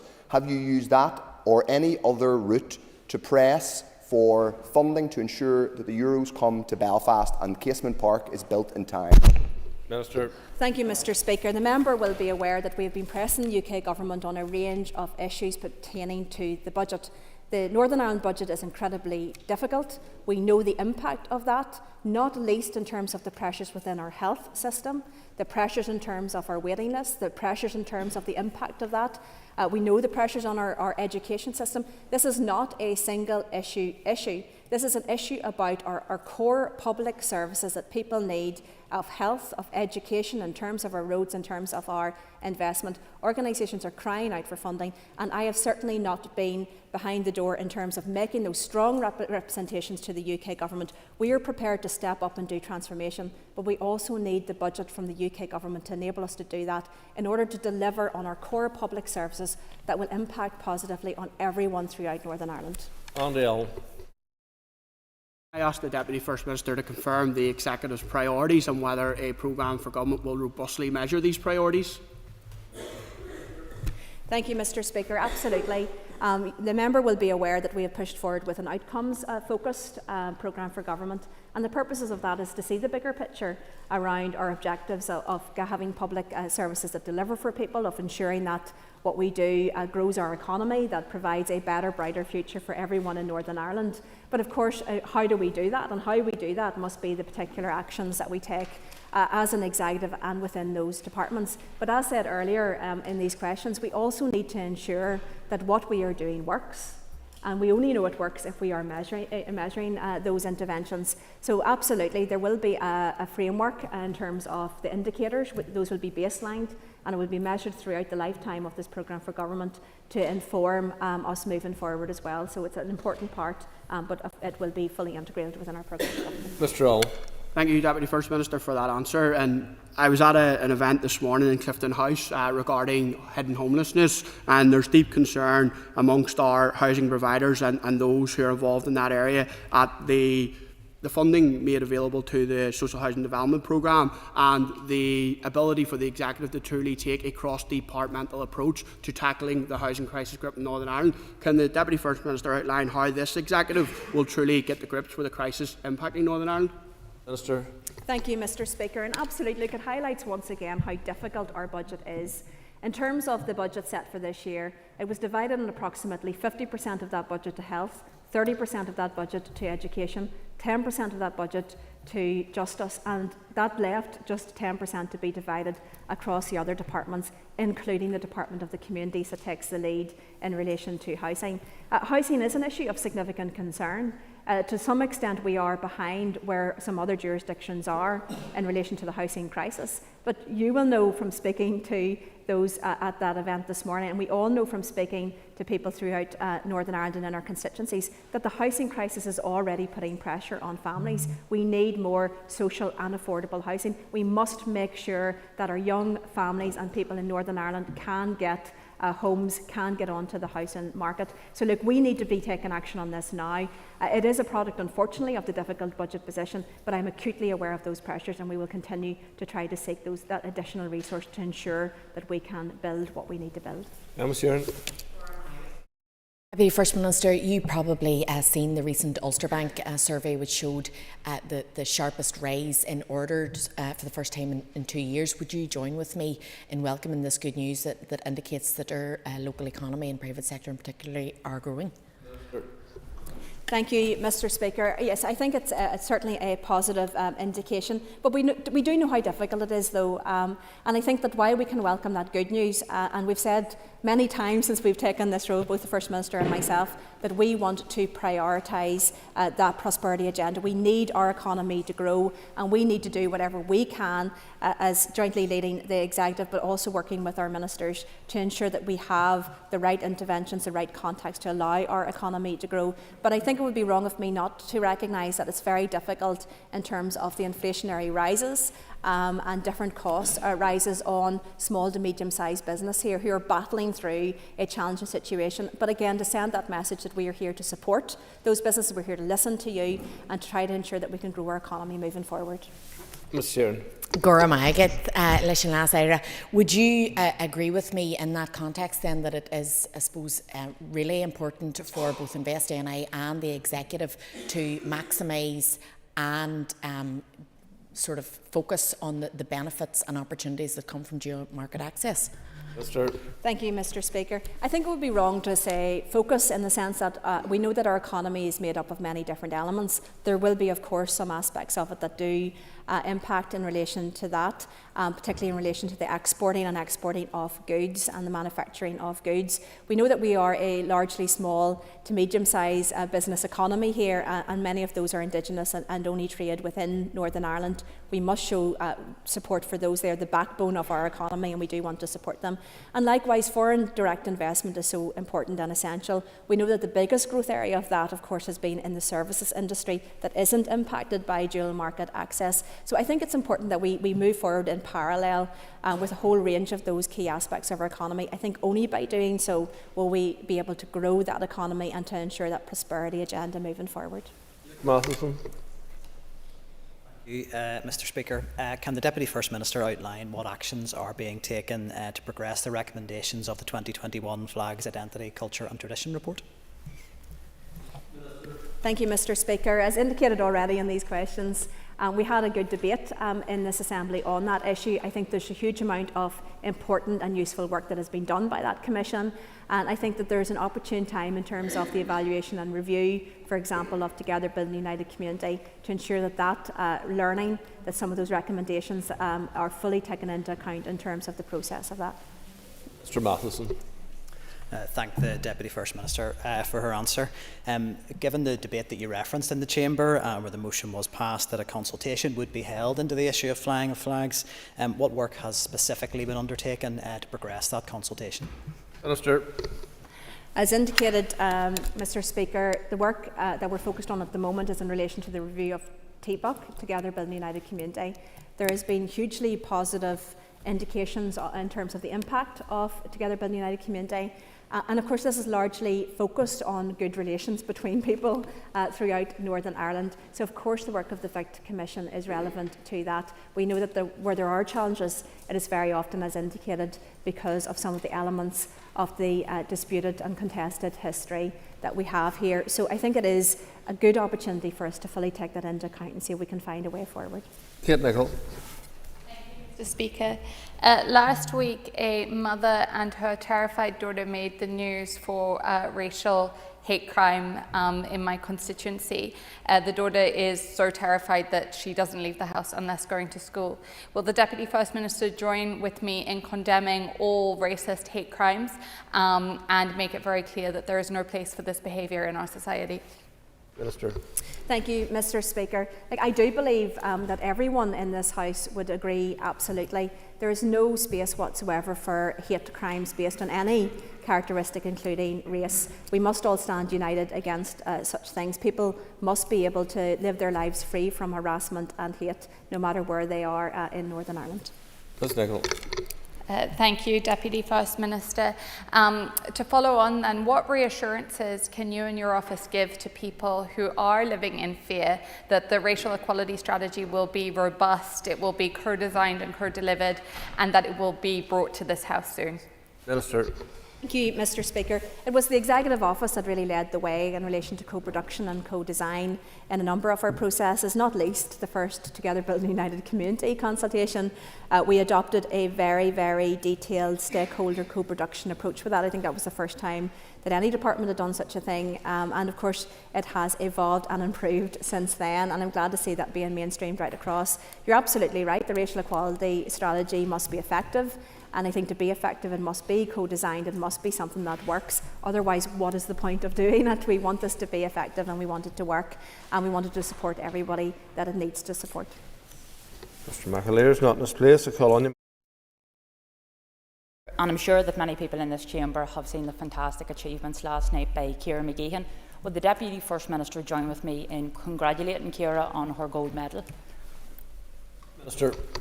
Absolutely, fantastic, and it was good to see, and it's good to see the really, really positive reception to it. You know, so many of our young athletes from Northern Ireland are really shining on the international stage. It does drive us to say that we must do even more to support them, not least in relation to their training and their journey right through, because they are fantastic ambassadors for sport, they're fantastic ambassadors for young people and indeed for Northern Ireland.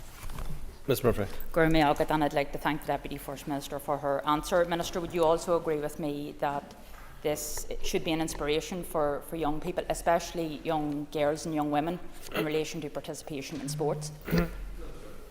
Thank you, Mr. Speaker. Absolutely, it's something I'm very passionate about. We know that many young girls fall out of playing sport at a relatively young age, when very often boys and men continue to play, particularly team sports, throughout their teenage years into their 20s and beyond. So it's something that I think we need to support more of, to ensure that our young girls continue to participate in sport, not just at that elite level, but at every single level. But of course, it's fantastic to see our young athletes competing at that elite level as well. And again, as I said, we know that that requires additional support for those that are exceptional in order to allow them to shine, and that's something that we need to be looking at. Paul Fruit. Mr. Speaker. Deputy First Minister, the vaccine injured and bereaved community have been waiting since February for a diary date for your office to meet with them and with people who have been vaccine injured and bereaved. Can you send a signal today, Deputy First Minister, that you acknowledge those people and the pain and suffering that they go through on a daily basis? Minister. Thank you, Mr. Speaker. Look, absolutely, there's no doubt that there have been those that have been impacted, those that have been injured. Those are the people who are still enduring a huge amount of pain, a significant impact in relation to their lives as well. So I am pleased to say that the First Minister and myself have both jointly agreed to meet with the vaccine injured, and we are striving, and I can say this genuinely, we are striving to do that as soon as we possibly can, and we are working to try to ensure that that can be put into the diary as soon as possible. We know that there is a keenness to meet, and I think, as I said earlier on these questions, there is nothing that beats actually speaking to people directly about their direct experiences, and that's why we have been keen to do so. That's what we do for much of our week as well. So look, absolutely, we will do that. Mr. Frew. Thank you, Mr. Speaker. I thank the Deputy First Minister for that acknowledgement. It means a lot, and it will mean a lot to people who have been injured and bereaved. FIBS NI, the support group who supports and helps people who have been vaccine injured, are planning a protest on the steps of Stormont on Tuesday the 2nd of July. maybe that would be a good date, Minister, for you and the First Minister, for all, to meet those people. Minister. Thank you, Mr. Speaker. Yes, as I said, we'll continue to strive to get a diary date. If we can have a date in the diary earlier rather than later, I'm happy to do that. I know that, as I said, there's a keenness to get that meeting as soon as possible. But of course, if we can't before that date, then certainly we will try to do so on that day. Pat Shane.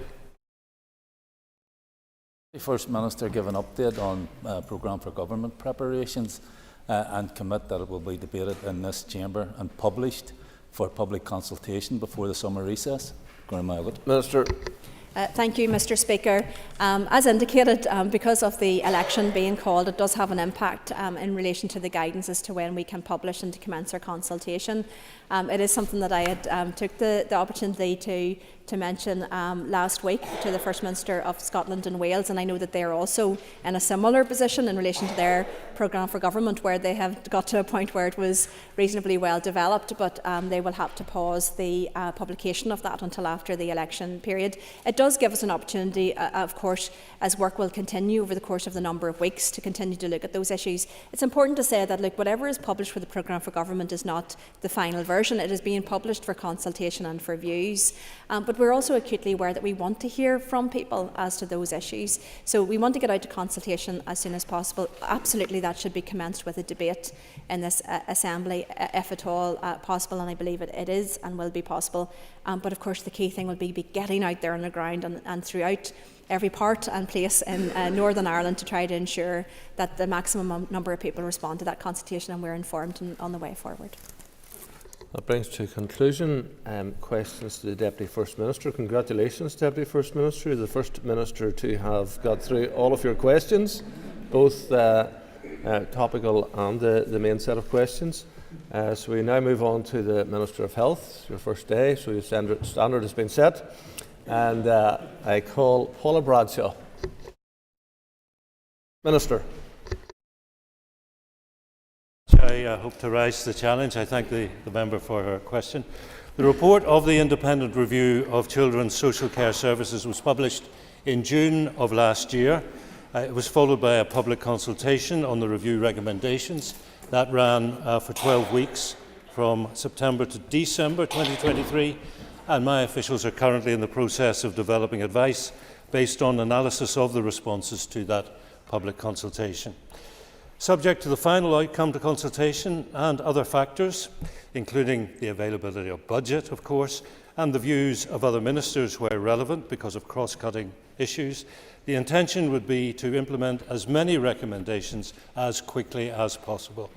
A number of those recommendations will be taken forward through the Children's Social Care Services Reform Programme as appropriate. Ms Bradshaw. Thank you, Mr. Speaker, and thank you, Health Minister. Last week I was speaking to a senior social worker in the Northern Trust, and she said that she very much feels under a lot of pressure and almost like there's a second-class workforce. What measures are you taking in the short term to better support and bolster the social work community? Thank you. Minister. And again, I thank the member for the follow-up. I do accept that working in children's social care services does require fully staffed, well-motivated and well-managed teams of social workers and indeed other staff. Work to identify measures to address the issues in the social care workforce is ongoing. It's under the Workforce Review Implementation Board and the Children's Social Care Services Strategic Reform Programme. Under the Reform Programme, a social care workforce workstream has been established. An exercise to scope the existing social care workforce and work in relation to a social care workforce strategy has also commenced. In addition, a number of actions have already been taken aimed at stabilising the social work workforce. This includes fast-tracking the employment of newly qualified social workers and the cessation of recruitment of social workers through recruitment agencies. Work relating to the development of a 10-year plan relating to pathways into social work is well advanced, and this plan aims to maximise attraction into the social work profession, outline the most efficient recruitment processes, and describe effective retention strategies to maintain social workers in essential health and social care services. Funding, finally, has been secured to commission an additional 40 social work training places, and these are expected to commence in September of this year. Liz Kimmins. Thank the Minister for his answers thus far. And the Minister will be aware that we had Professor Ray Jones in at the Health Committee last week to brief on the review, and he expressed some of his concerns and frustrations around the pace at which the implementation of the recommendations are happening. Can the Minister therefore assure us that he will take the decisions needed to move this on as quickly as possible before more and more children end up in care in which could have been avoided? Minister. I thank the Chair for her comments and her question. I was aware that Professor Jones was in front of the committee last Thursday, and in fact he was good enough on his way back to the airport to drive by Castle Buildings, and I was able to just have a very brief introductory conversation with him. Woke up this morning to find a very encouraging email from the Professor, so I very much look forward to engaging with him in the immediate future. I think these are really important issues. Some of the recommendations, of course, are cross-cutting and actually, to my mind, potentially repercussive. So I want to give due considerations, not just to what he's proposing and how it impacts on children's services, but also how it might impact on other areas. So, for example, his recommendation for an arm's-length body is potentially repercussive. And I'm not saying that is a bad thing. I'm just saying we need to be aware of what those repercussions are, and that will mean having a discussion with executive colleagues. Colin McGrath. One of the best involvements that children can have with social services is no involvement because it's not required. And when we asked that question of Professor Jones last week, he cited things such as the two-child benefit cap and the lack of a poverty strategy as being contributors to the conditions that mean children will require involvement in social services. What work is the Minister doing with other executive colleagues to try and prevent poverty and enable children to stay away from social services? I thank the member for his question. He will be aware that I'm less than 2 weeks in post, and there's yet to be an executive meeting during my time as Health Minister, though I hope that will be rectified, or that will cease to be the case this week on Thursday. What I would say to the member is that I have identified some of the areas which I consider the most difficult or challenging within health and social care, and these are areas that I want to concentrate on over the next 3 years, and that includes waiting lists, cancer, mental health, and health inequalities. And I think it is in the area of health inequalities that we need to see cross-cutting actions taken by the executive, and I think that will address where the member is directing me. Paul Fruit. Question number 3. Minister. I thank the member for his question. The Health and Social Care COVID certification scheme was introduced at the start of July 2021. This was to enable Northern Ireland citizens who wish to undertake international travel to satisfy the requirements of the destination countries. Without the service, citizens would have been unable to avoid restrictions such as a 10-day quarantine on arrival, which was imposed by other countries. The service closed to new applications on the 19th of December 2023, when the last remaining countries withdrew their requirements for vaccination certification. Between July 2021 and December 23, the COVID certification scheme in Northern Ireland cost a total of £21.5 million. This funding covered the creation and use of a civil service identity authentication service, the creation and maintenance of an internationally trusted mobile app and paper certificates, and the provision of a helpline to assist those experiencing difficulties with automated process and provide assistance with obtaining secure paper certificates and indeed providing further guidance. Had the service not been available, patients would have inundated GPs and vaccination centres with requests for documentation to undertake international travel. In November 21, the Executive also agreed restrictions on access to a range of venues. Northern Ireland citizens were able to use the COVID Cert app to meet criteria for access. The creation and maintenance of the service helped allow continued access to a range of businesses during the pandemic. Mr. Frey. Thank you, Mr. Speaker, and I thank the Minister for his answer. Given the fact that the vaccine certification scheme was used to coerce and discriminate against people to take a medicine that could cause them serious side effects, making them very sick, some people having lost family due to vaccine injury, Will the Health Minister acknowledge that some people have had their lives destroyed, and will he commit to meet the vaccine-injured and bereaved community, something his predecessor refused to do? Minister. I thank the member and I acknowledge his long-standing interest in all these issues. Personally, I have absolutely no difficulty in saying I will meet members of that group. I think it is very important for me to understand their viewpoint, but I think it's also important for the member to understand that this was effectively an unprecedented time for the devolved administration, and decisions were to be made at pace. I would regret utterly and absolutely any damage that was caused because of a vaccination programme to any citizen in this country. I think that is the last thing any member of this House would do. But I would also encourage the member to understand that there had to be a balance struck here. For example, in terms of the cost of the certification scheme he asked about, you've got to balance the cost of that against the almost certain chaos that not introducing such a scheme may have caused. Honourable McMurray. And thank you to the Minister. Can the Minister provide an update on progress towards the introduction of the Public Health Bill? Yes, I thank the member for his question. The Public Health Bill is something that I have been discussing in my early days. We are currently governed by a bill, or an act, I beg his pardon, an act dating from 1967. And it seems to me that act is all well and good if the issue is noted on the face of the bill. But if it isn't, then there is a problem.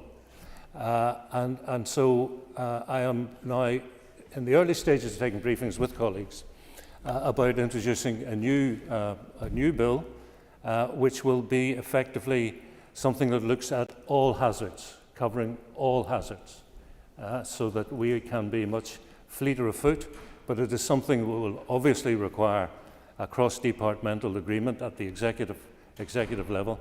And I would be keen that any regulations that may be contained in such a bill would be subject to affirmative action. In other words, that this House and the members of this Assembly will very much have their place in making the final decisions. Mark Durkan. Question number 4. Minister. I thank the member. The soft drinks industry levy is a UK-wide tariff. It applies to drinks that contain added sugar, and it seeks to contribute to strategies to reduce obesity by reducing or removing added sugar from soft drinks, encouraging producers and importers to reformulate their products to reduce the sugar content and/or reduce portion sizes for added sugar drinks. Given the nature of the market and the fact the levy applies to producers and importers, this means these businesses are reporting once for all receipts raised across the UK. Therefore, HMRC does not report receipts below the UK-wide level or regionally. However, in 22-23, the levy raised £355 million across the UK, and using population measure and assuming production of soft drinks is representative across the UK, we could estimate that £10.6 million was raised in Northern Ireland in financial year 22-23. The levy is not formally linked by the UK government to any specific spending, and therefore it's not known how much the executive receives as a result of the levy. My department previously explored the potential to use funds equivalent to those likely to have been raised through the levy in Northern Ireland for tackling obesity and other public health related issues, but given there was no budget line, this did not prove to be possible. It would still be my preference that the revenue raised through the levy would be targeted at obesity related purposes. My department recently consulted on a new co-produced obesity strategy framework, Healthy Futures. The public consultation commenced on the 24th of November last and closed on the 1st of March this year. A consultation summary report has been developed, and the department will give further consideration for the potential to use resources such as the soft drinks industry levy and the mechanisms to do so as work on the new strategic framework progresses. Mr. Durkan. Thank you, Mr. Speaker. I'd also like to congratulate the Minister and wish him well on his elevation from frying pan to fire.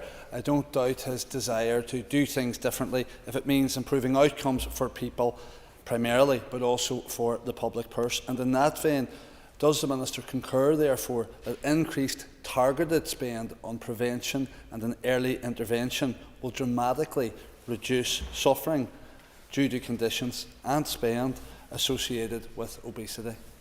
Minister.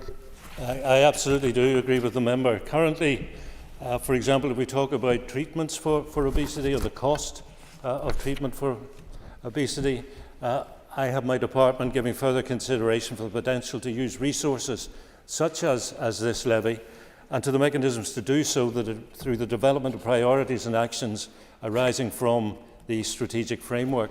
And officials are in contact with the Department of Finance, and a consultation summary report will be published soon.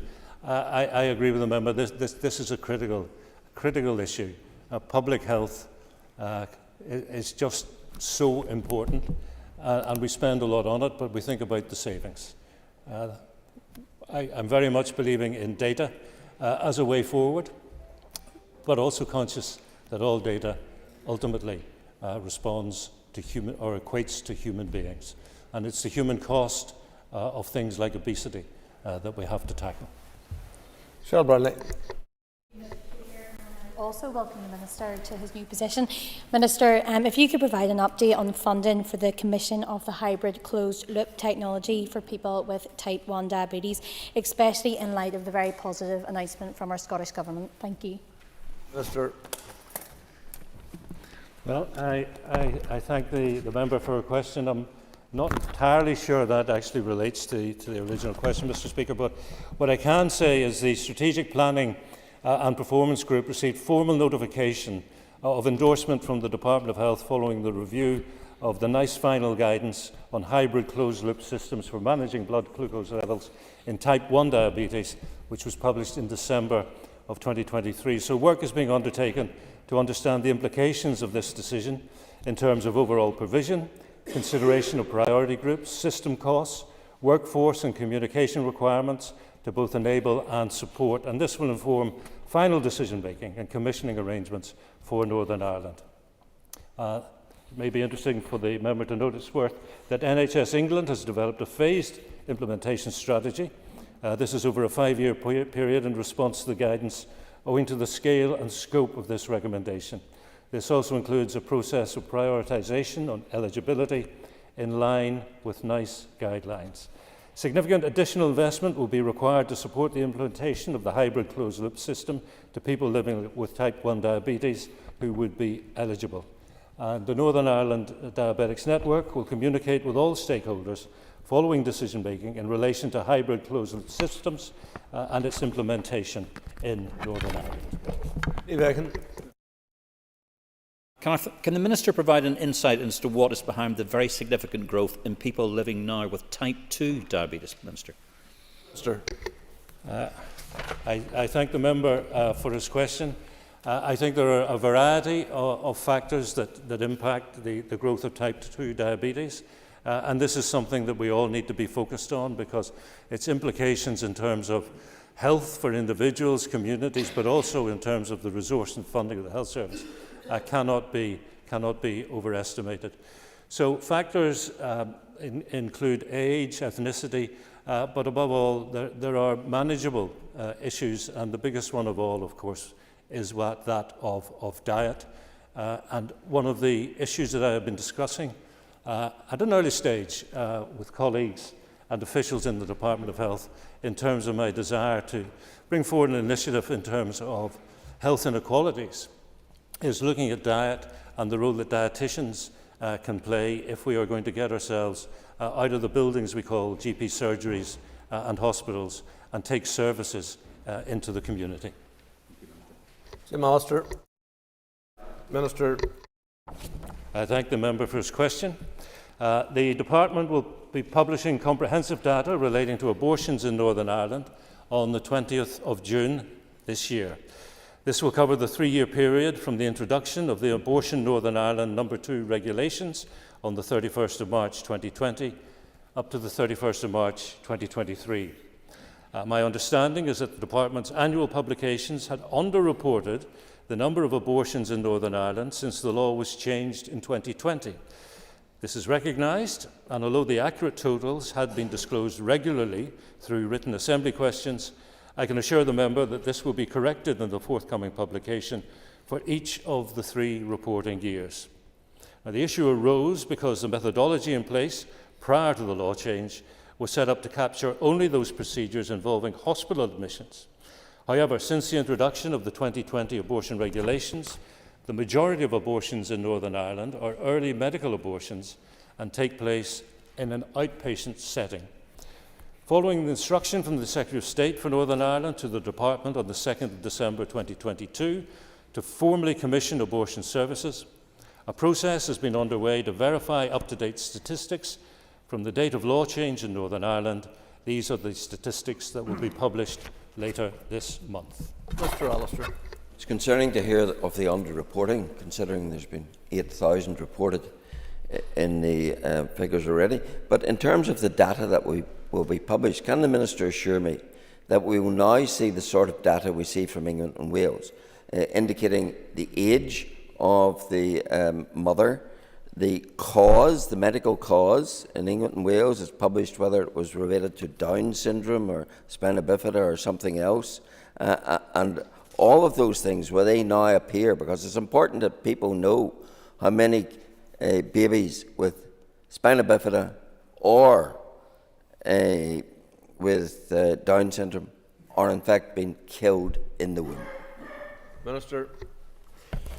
Mr. Speaker, I can assure the member of this, as is the case in England and Wales and in Scotland for all their abortion publications, the forthcoming publication for abortions here in Northern Ireland will provide a breakdown of abortions. It will be done by age, by Health and Social Care Trust, by the statutory grounds for abortion, which will be based on the Abortion Northern Ireland No. 2 regulations of 2020, by gestation, and by method of abortion. Connie Egan. Minister, do you have any plans to bring abortion services in Northern Ireland into line with England, Scotland and Wales by fulfilling Section 8 of the Abortion No. 2 Regulations 2020 regarding telemedicine? Minister. I thank the member for her question. Unfortunately, as I say, being just under 2 weeks into the role, there are some areas that I have not yet had the opportunity to have a detailed briefing upon from senior officials in the Department of Health, or indeed on occasions from arm's length bodies, from some of the Royal Colleges or the British Medical Association. So I'm not actually, I'm afraid, in a position to make a definitive statement to the member on that issue. But she has put it on my radar, and I will consult, reflect and decide in due course. Dan Dodds. Number 6. Minister. I thank the member for her question. Reform of our Health and Social Care Service is one of my key concerns. I made clear in my opening statement last Monday that it was an area that I would be focusing on, along with health inequalities, cancer, mental health and waiting lists. Already there is an existing overarching plan for reforming our health service.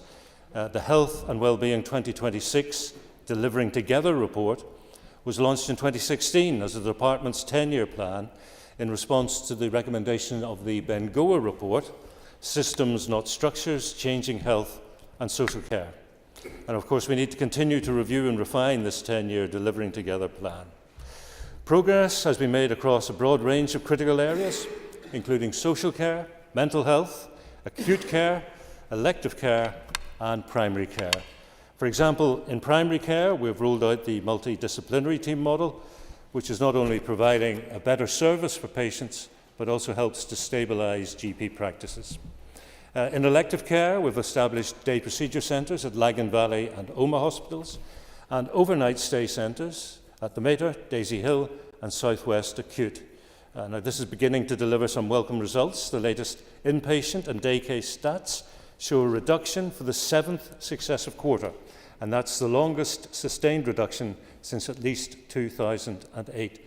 And that, Mr. Speaker, I offer as a fact not as complacency. There are important examples of reform in action. Reform continues to be progressed through co-production and collaborative working with a wide range of stakeholders. And my department has in the past published a number of Delivering Together update reports highlighting the progress that's been made on various reform projects. The Delivering Together 2024 Progress Report, which summarises all the current health and social care reform strategies and plans, will shortly be available for publication. Ms Dodds. Thank you, Mr. Speaker. It is unfortunate at a time when we know that the health service needs significant reform in order to provide better outcomes for patients, that we've really got a history of what has happened from 2016 from the Minister.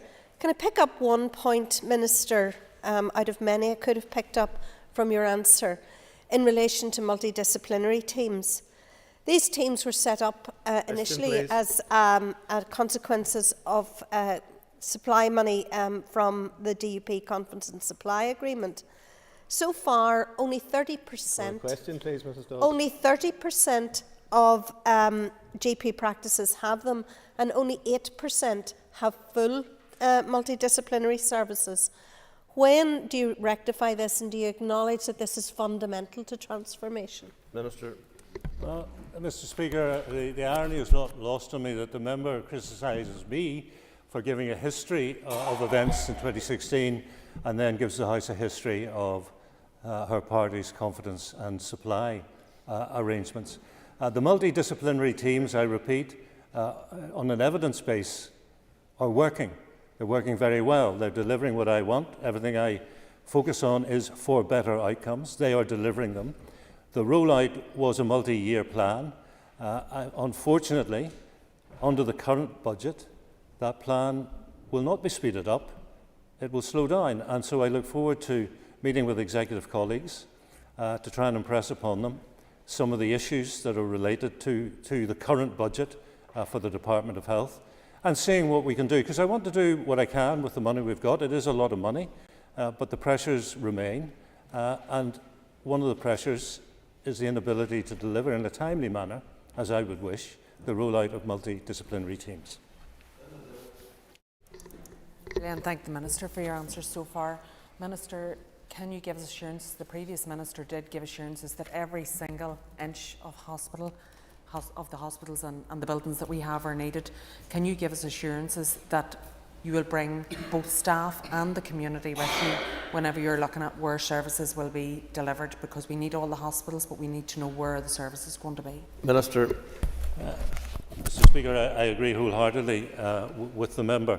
As my predecessor said, we need every square metre is a square inch. I'm not sure whether he's being European or not, but we do need every single amount that we've got in those buildings. But what I want to do is put a focus on the people who populate those buildings. As I said last Monday, I think the two reasons we have a health service primarily are to keep the healthy, but also to cure the sick. And no matter how much resource we have for keeping people healthy, we will still find that people become sick. They will still need to go places where they will find specialists who are dedicated to curing whatever ailment that they present with. So yes, we will be looking at our entire estate of hospitals, and I hope sooner rather than later to be speaking to the House about how we better view each hospital as part of a network rather than an institution operating in isolation. And so not every hospital will provide every service. And again, as I think I said on Monday, if I needed a procedure and the choice was to go to the nearest facility where they only do the procedure, say, once a week, or travel a bit further to get to somewhere where they do it 7 times a day, 5 days a week, and I know which one I'm going to be choosing. So it's a question of reorganising and it's a question of reforming, but it's not a question of saying, I am closing a hospital. I have no intention over the next 3 years of going anywhere near the idea of closing a hospital or reducing that square meterage or square yardage. Donny Donnelly. Speaker, and thanks to the Minister for his answer so far. The Minister had mentioned his commitment to the Bangor report. We'll all know that due to repeated shutdowns in this place. We should have been 8 years into a 10-year programme of reform within the health service. Can the Minister outline his priorities in respect of transformation over the remainder of this mandate? Minister. And I thank the Deputy Chair for his question. I think what we perhaps need, given we are so far away from the publication of the Bengoa report, is to get back to day zero, perhaps to reboot, almost return to factory settings, to use that sort of a cliche. And I have been discussing with senior officials in the department how we might actually reboot, because it seems to me Bengoa has perhaps, in part of the public consciousness, been misinterpreted, that it's now viewed as some sort of roadmap or blueprint for how we get from where we are to the best possible 21st century health and social care service that we can devise. And of course it wasn't. What it was a set of principles, or perhaps we could call it a framework, but it is up to us, it is up to stakeholders to populate that framework and to make it work in the best possible way. So I am thinking about it. I would hope to be able to return to the House, if not before recess, certainly early in the autumn, with an idea about how we go about rebooting Bengoa and actually delivering it in a practical sense, delivering the principles in a real-time sense. The time has lapsed for questions. We now move to topical questions. And the first member on the list for topicals is Colin McGrath. Speaker, can I ask what steps the Minister has taken to publish data on the number of people living in each trust area with the various types of dementia? Minister. Well, I thank the member for his question, and obviously dementia is an issue that is so broad and impacts so deeply on so many people. And earlier today, upstairs, I'm sure the member popped into the Parkinson's. I know his colleague sitting behind him, Mr. McGlone, was there as well. And if I may just divert for a second and put on record, as I did upstairs, my thanks to the thousands and thousands of carers, particularly unpaid carers, who provide such fantastic work to us in the country. In terms of breaking down numbers across the various geographic health trusts, I'm not sure if that's been done, to be frank, to the member, and I will certainly go away and make it my business to find out. I think, as I've said previously, data is absolutely key to maximising the resources and the capacity of the health and social care system to deliver for patients. Okay, Mr. McGrath.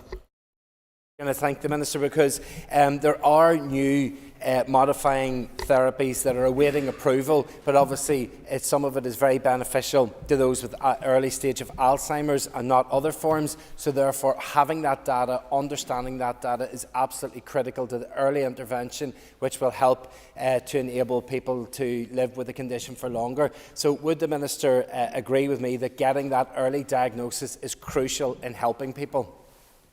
Mr. I certainly would. I think, first of all, awareness and education, and then early detection and prevention. These things all go together.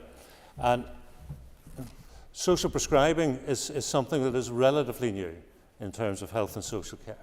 And I think that is very important. I mean, I know I do puzzles, I do crosswords to try and keep myself mentally fit. My dear late mother, when she was alive, even in her 80s, liked to do things like Wordle. She used to, in fact, when the glider came on stream in East Belfast, she used to get the glider into town to go for a cup of coffee because she felt that kept herself active and mentally stimulated. So there's a lot of things outside of pills and tablets that we have to look to in order to address these issues. I was going to say tackle these issues. It's not going to go away, but it's a question of handling it to best effect. And yes, awareness, education, early detection, absolutely critical.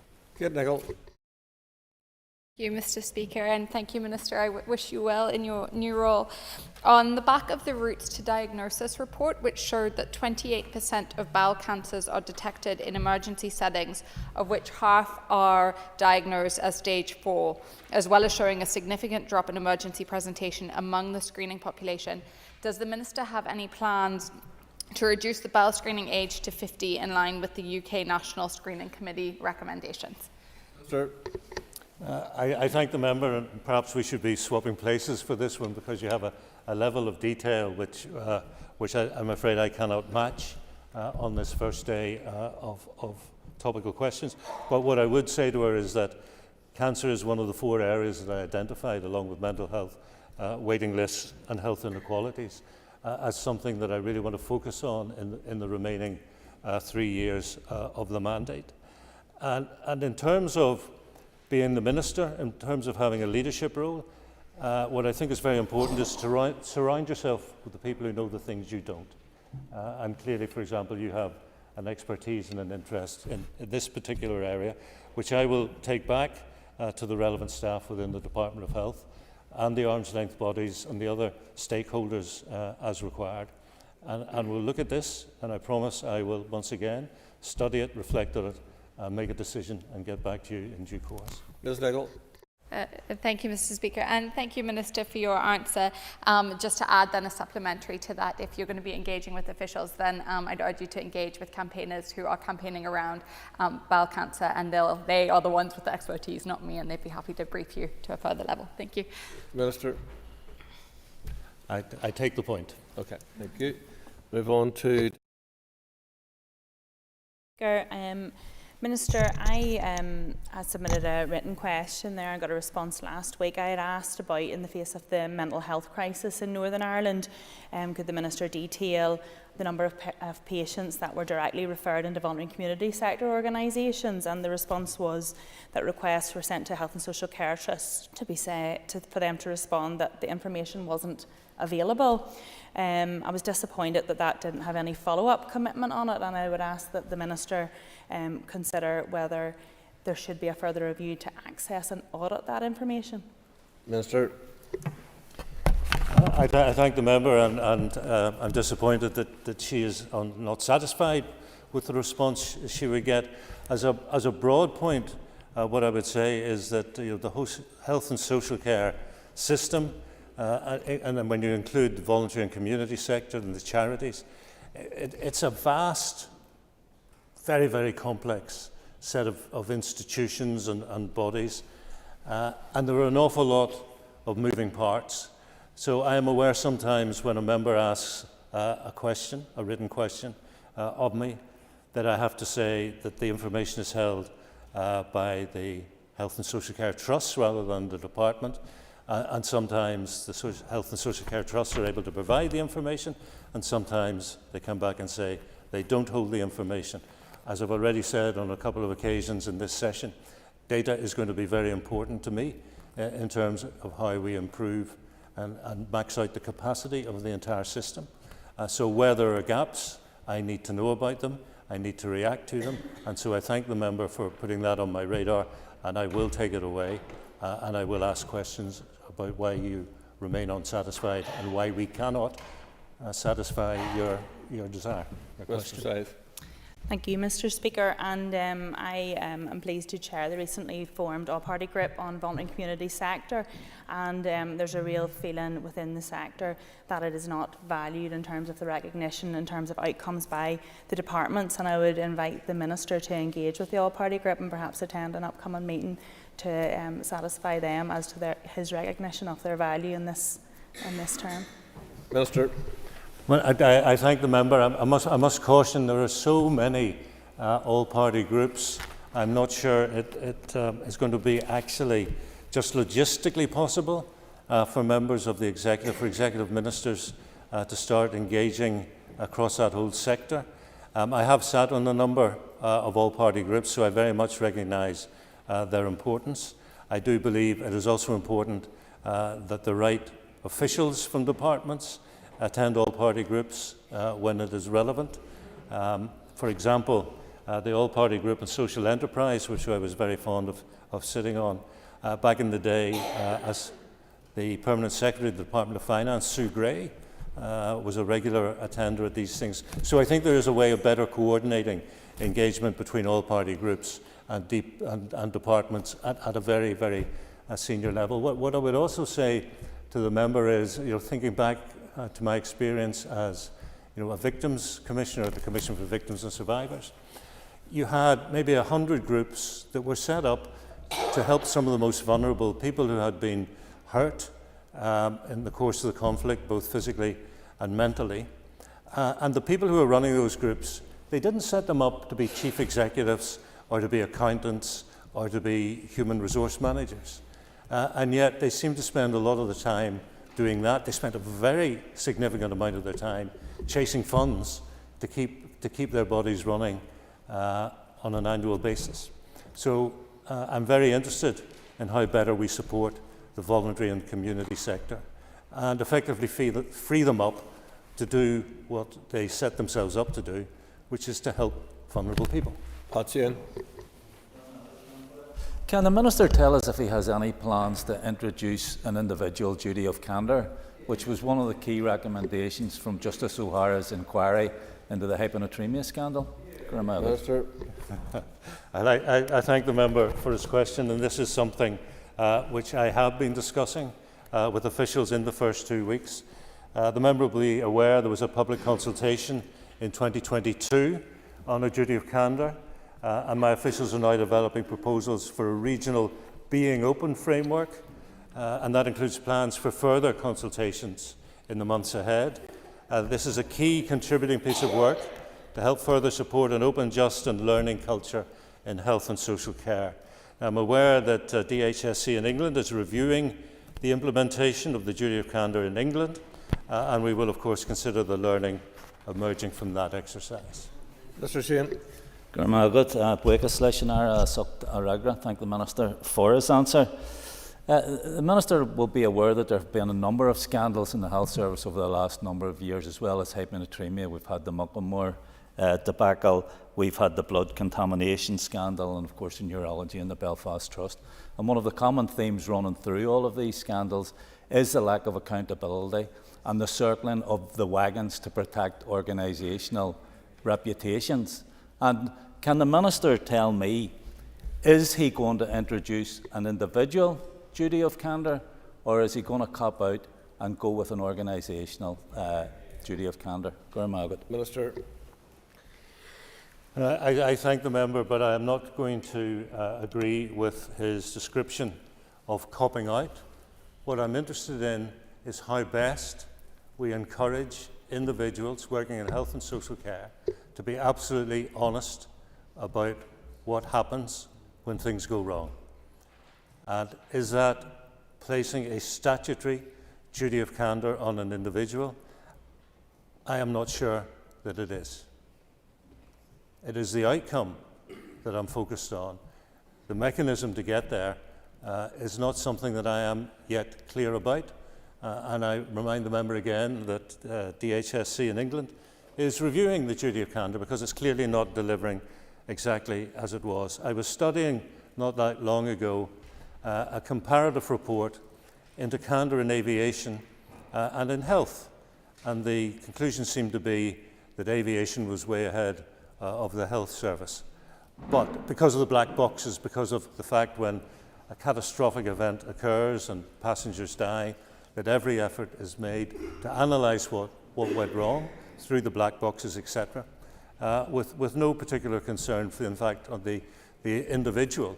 But of course the point is, if there's a catastrophic impact in aviation, the pilot and the crew tend to die, whereas in the health service, it's the patients who suffer rather than those working in it. So you have to have a concern about what system do you put in place which most motivates an individual to come forward and be honest about the mistakes they have made. And you could put a punitive system in place which actually discourages openness and candour. Dr. Steve Aiken. Thank the Minister for his answers so far. Can the Minister provide an assessment of the impact that the budget 24-25 has on its ability to deliver pay awards in the 24-25 period. Minister. And I thank the member for his question. It's simply not good. Is the short answer to Mr. Aiken. The budget I have gives me frankly zero ability to deliver a pay award for this year. Members will know we're largely informed by the recommendations of various independent pay review bodies, and while those panels are yet to publish their recommendations, they're likely to come in just a few weeks' time. Now, a pay award here of 3% will cost approximately £150 million. And while there was an additional allocation of resource in the most recent budgetary outcome, not a single penny of that, I'm afraid to report, was for pay. And if I may broaden out, Mr. Speaker, pay is part of what I consider to be a definition of a good job, and I'm very pleased that my ministerial colleague, the Minister for the Economy, Conor Murphy, has charged Dr. Lisa Wilson from the Nevin Economic Institute to look at a definition of what a good job is, and that's something the Economy Committee, I know, is looking at. And I would like every job in health and social care to be a good job. And pay, yes, pay is very important. Terms and conditions are very important. But I see a good job as a job that people get out of bed because they want to go and look forward to their shift, that it's a valued role, that they think it's important, but importantly in health and social care, that we all value the work that is being done. And unfortunately, I can only repeat that in terms of pay, there is a shortfall potentially of £150 million if we were to talk about a 3% increase this year. That brings to a conclusion topical questions to the Minister for Health. Jim Allister has given notice of an urgent oral question to the Executive Office. I would remind members that if they wish to ask supplementary questions, they should rise continually in their places. The member who tabled the question will be called automatically. Clerk, please read the question. To ask the First Minister and Deputy First Minister why the First Minister did not attend events to commemorate D-Day. I'll call the First Minister. Our department receives many invitations and endeavours to attend as many events as possible. The Executive Office is represented by the First Minister, myself, Deputy First Minister and our junior ministers. Last week, our department was represented at events including the D-Day commemorations, business awards and Your Time to Shine Female Leaders Celebration event. Mr. Allister. Self-proclaimed herself as the First Minister for all. Yet at the nation and Europe's most significant anniversary since she came to office, she was deliberately absent, choosing to prioritise her party interests and her party dogma. Is the truth of the First Minister's absence because she and her party are compromised by their association with Nazism in World War II, Sinn Féin having eulogised the IRA leader Sean Russell, who infamously collaborated with Hitler on his plans to invade Great Britain? Will the First Minister apologise to veterans and to Democrats for her calculated insult on Thursday? Minister. I think my original answer still stands. Our department does receive many invitations, and I am more than confident, have every confidence in fact, that the Deputy First Minister represented our office at the event last week. I believe we were represented appropriately. I attend many events and will continue to attend many events where possible, but I think we were more than adequately represented by the Deputy First Minister last week. John Dodds. Speaker, I am glad that the Deputy First Minister was there to represent Northern Ireland. However, the First Minister was absent, and it gives the lie that she is the First Minister for all. Was she absent because, as someone who regularly eulogises IRA terrorists, she was ashamed to stand with real soldiers who fought for liberty and democracy? Or was she absent because she was ashamed of the Southern government's neutrality in the face of Nazi atrocities? Either way, she should be ashamed of letting the people of Northern Ireland down. Minister. Well, I'm sure the member for 1 second isn't trying to denigrate the role of the Deputy First Minister, who was there to represent the whole of the Executive Office. Both myself and the Deputy First Minister and our office agreed that the Deputy First Minister would attend, and we were adequately represented. I trust that the member would also agree with that statement. Paula Bradshaw. Thank you, First Minister. D-Day was an important turning point, not just for the United Kingdom but for the world in defeating fascism. Indeed, many Irish people were involved in that turning point in many different ways.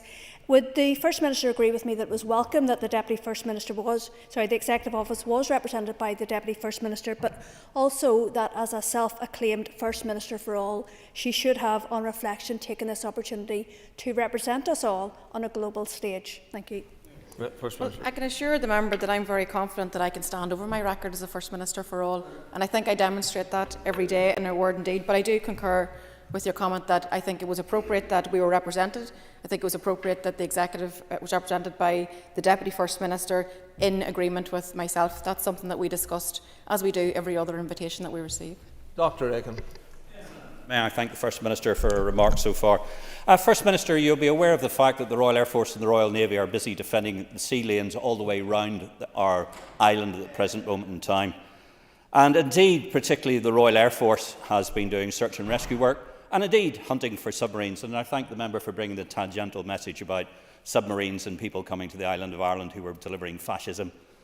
The question I have for you, First Minister, is, bearing in mind the importance that the Royal Navy and the Royal Air Force now have for the security of this island and continuing security, would it not have been better for you to attend the events in D-Day and do represent everybody in Northern Ireland as the First Minister for all? And would you care to thank the Royal Air Force and the Royal Navy for their excellent job they're doing in defending this island, bearing in mind they're not being paid for it by the Irish Government? First Minister. So, as I said on the record, I am very happy that our Executive Office was represented by the Deputy First Minister on agreement that she would attend on our behalf. We consider all invitations that we receive, and on this occasion the Deputy First Minister attended, and I'm glad that she did. Matthew O'Toole. First Minister, one of the outcomes of the end of the Second World War was the creation of the EU ultimately and its single market. I was shocked last week to hear your party leader, Mary Lou MacDonald, say on the Claire Byrne programme on RTE that she was not uncomfortable with an increase in checks on people moving across the border in Ireland. She also said that the main issue that Sinn Féin had with the border was around remilitarisation, which will come as a shock to those of us who have worked hard over the last number of years to prevent a hardening of the good in relation to goods and people. I was also shocked to read a Sinn Féin election leaflet delivered in Louth, County Louth of all places, First Minister, which says on it that Sinn Féin is opposed to open borders and Sinn Féin and Ireland must have control over its borders. In County Louth, First Minister, do you regret that your party in its failed election campaign attempted to weaponise the open border on this island? Do you regret it, and will you ensure that it never happens again? Minister, First Minister. Well, one would suspect there is an election in the offing by the contributions from members of this House. I think we should keep focused on the fact that the question, if I could answer the question, seeing as you have posed it. Did you want to say something, Mr. Speaker? Good, just calling order for you to continue. Thank you, I appreciate that. As I've said, our department receives many invitations, and on this occasion the Executive Office was represented by the Deputy First Minister. I am more than content that she, and I have every confidence, actually, as a matter of fact, that she represented our office very appropriately. David Brooks. You don't know the difference. Speaker, and the Deputy First Minister more than represented Northern Ireland in the appropriate way, and it's appalling, I think, that the First Minister did not also do so. Will she take this opportunity to stand against Nazism by calling for the removal of Sean Russell's statue in Fairview Park in Dublin? First Minister. My goodness. Again, I think these are all electioneering here. Be serious about the issue. Either you're really serious about the issue or you're not. Of course we stand against Nazism. Who doesn't? Who doesn't? But can I make this one point?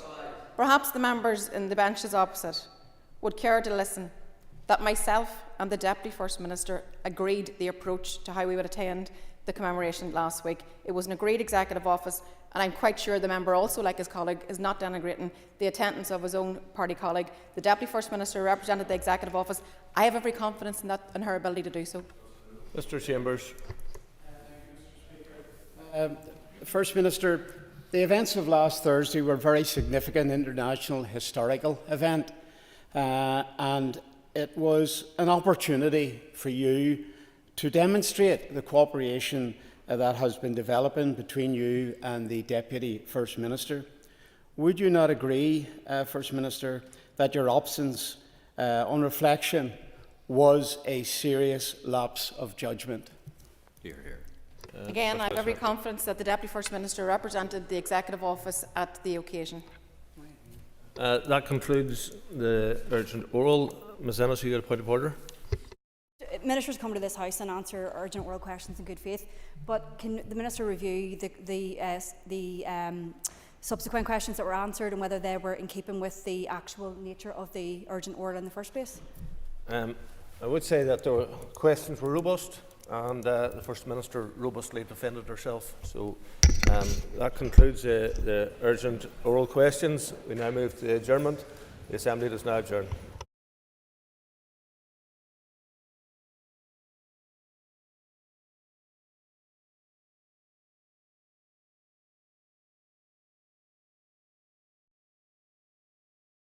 Assembly Chamber. Sound.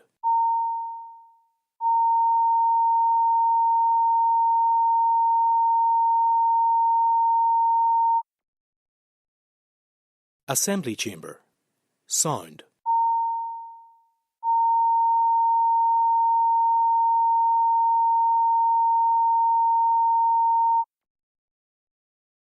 Assembly Chamber.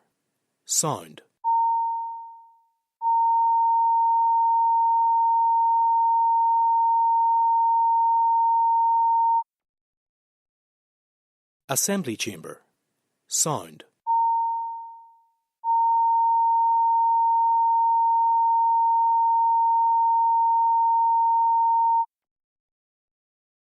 Assembly Chamber.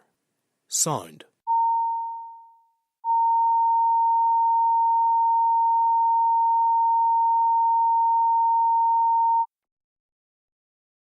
Assembly Chamber. Sound. Assembly Chamber.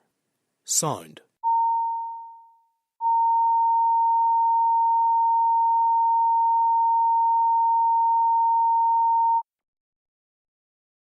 Assembly Chamber. Sound.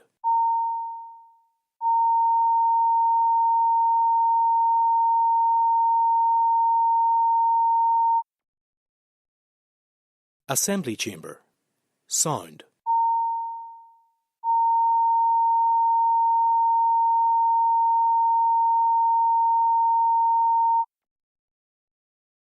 Assembly Chamber. Sound.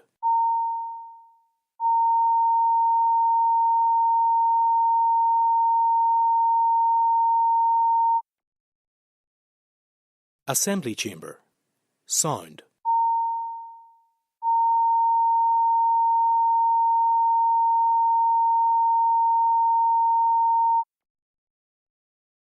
Assembly Chamber.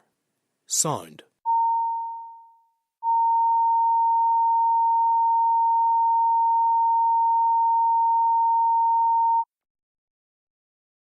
Assembly Chamber. Sound.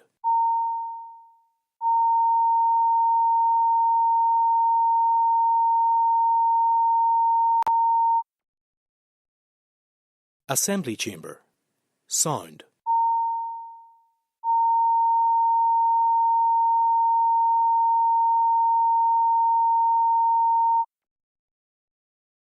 Assembly Chamber.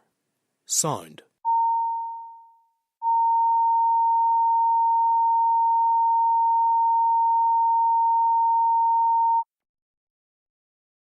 Assembly Chamber.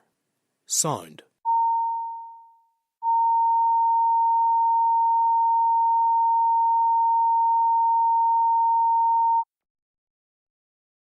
Assembly Chamber. Sound.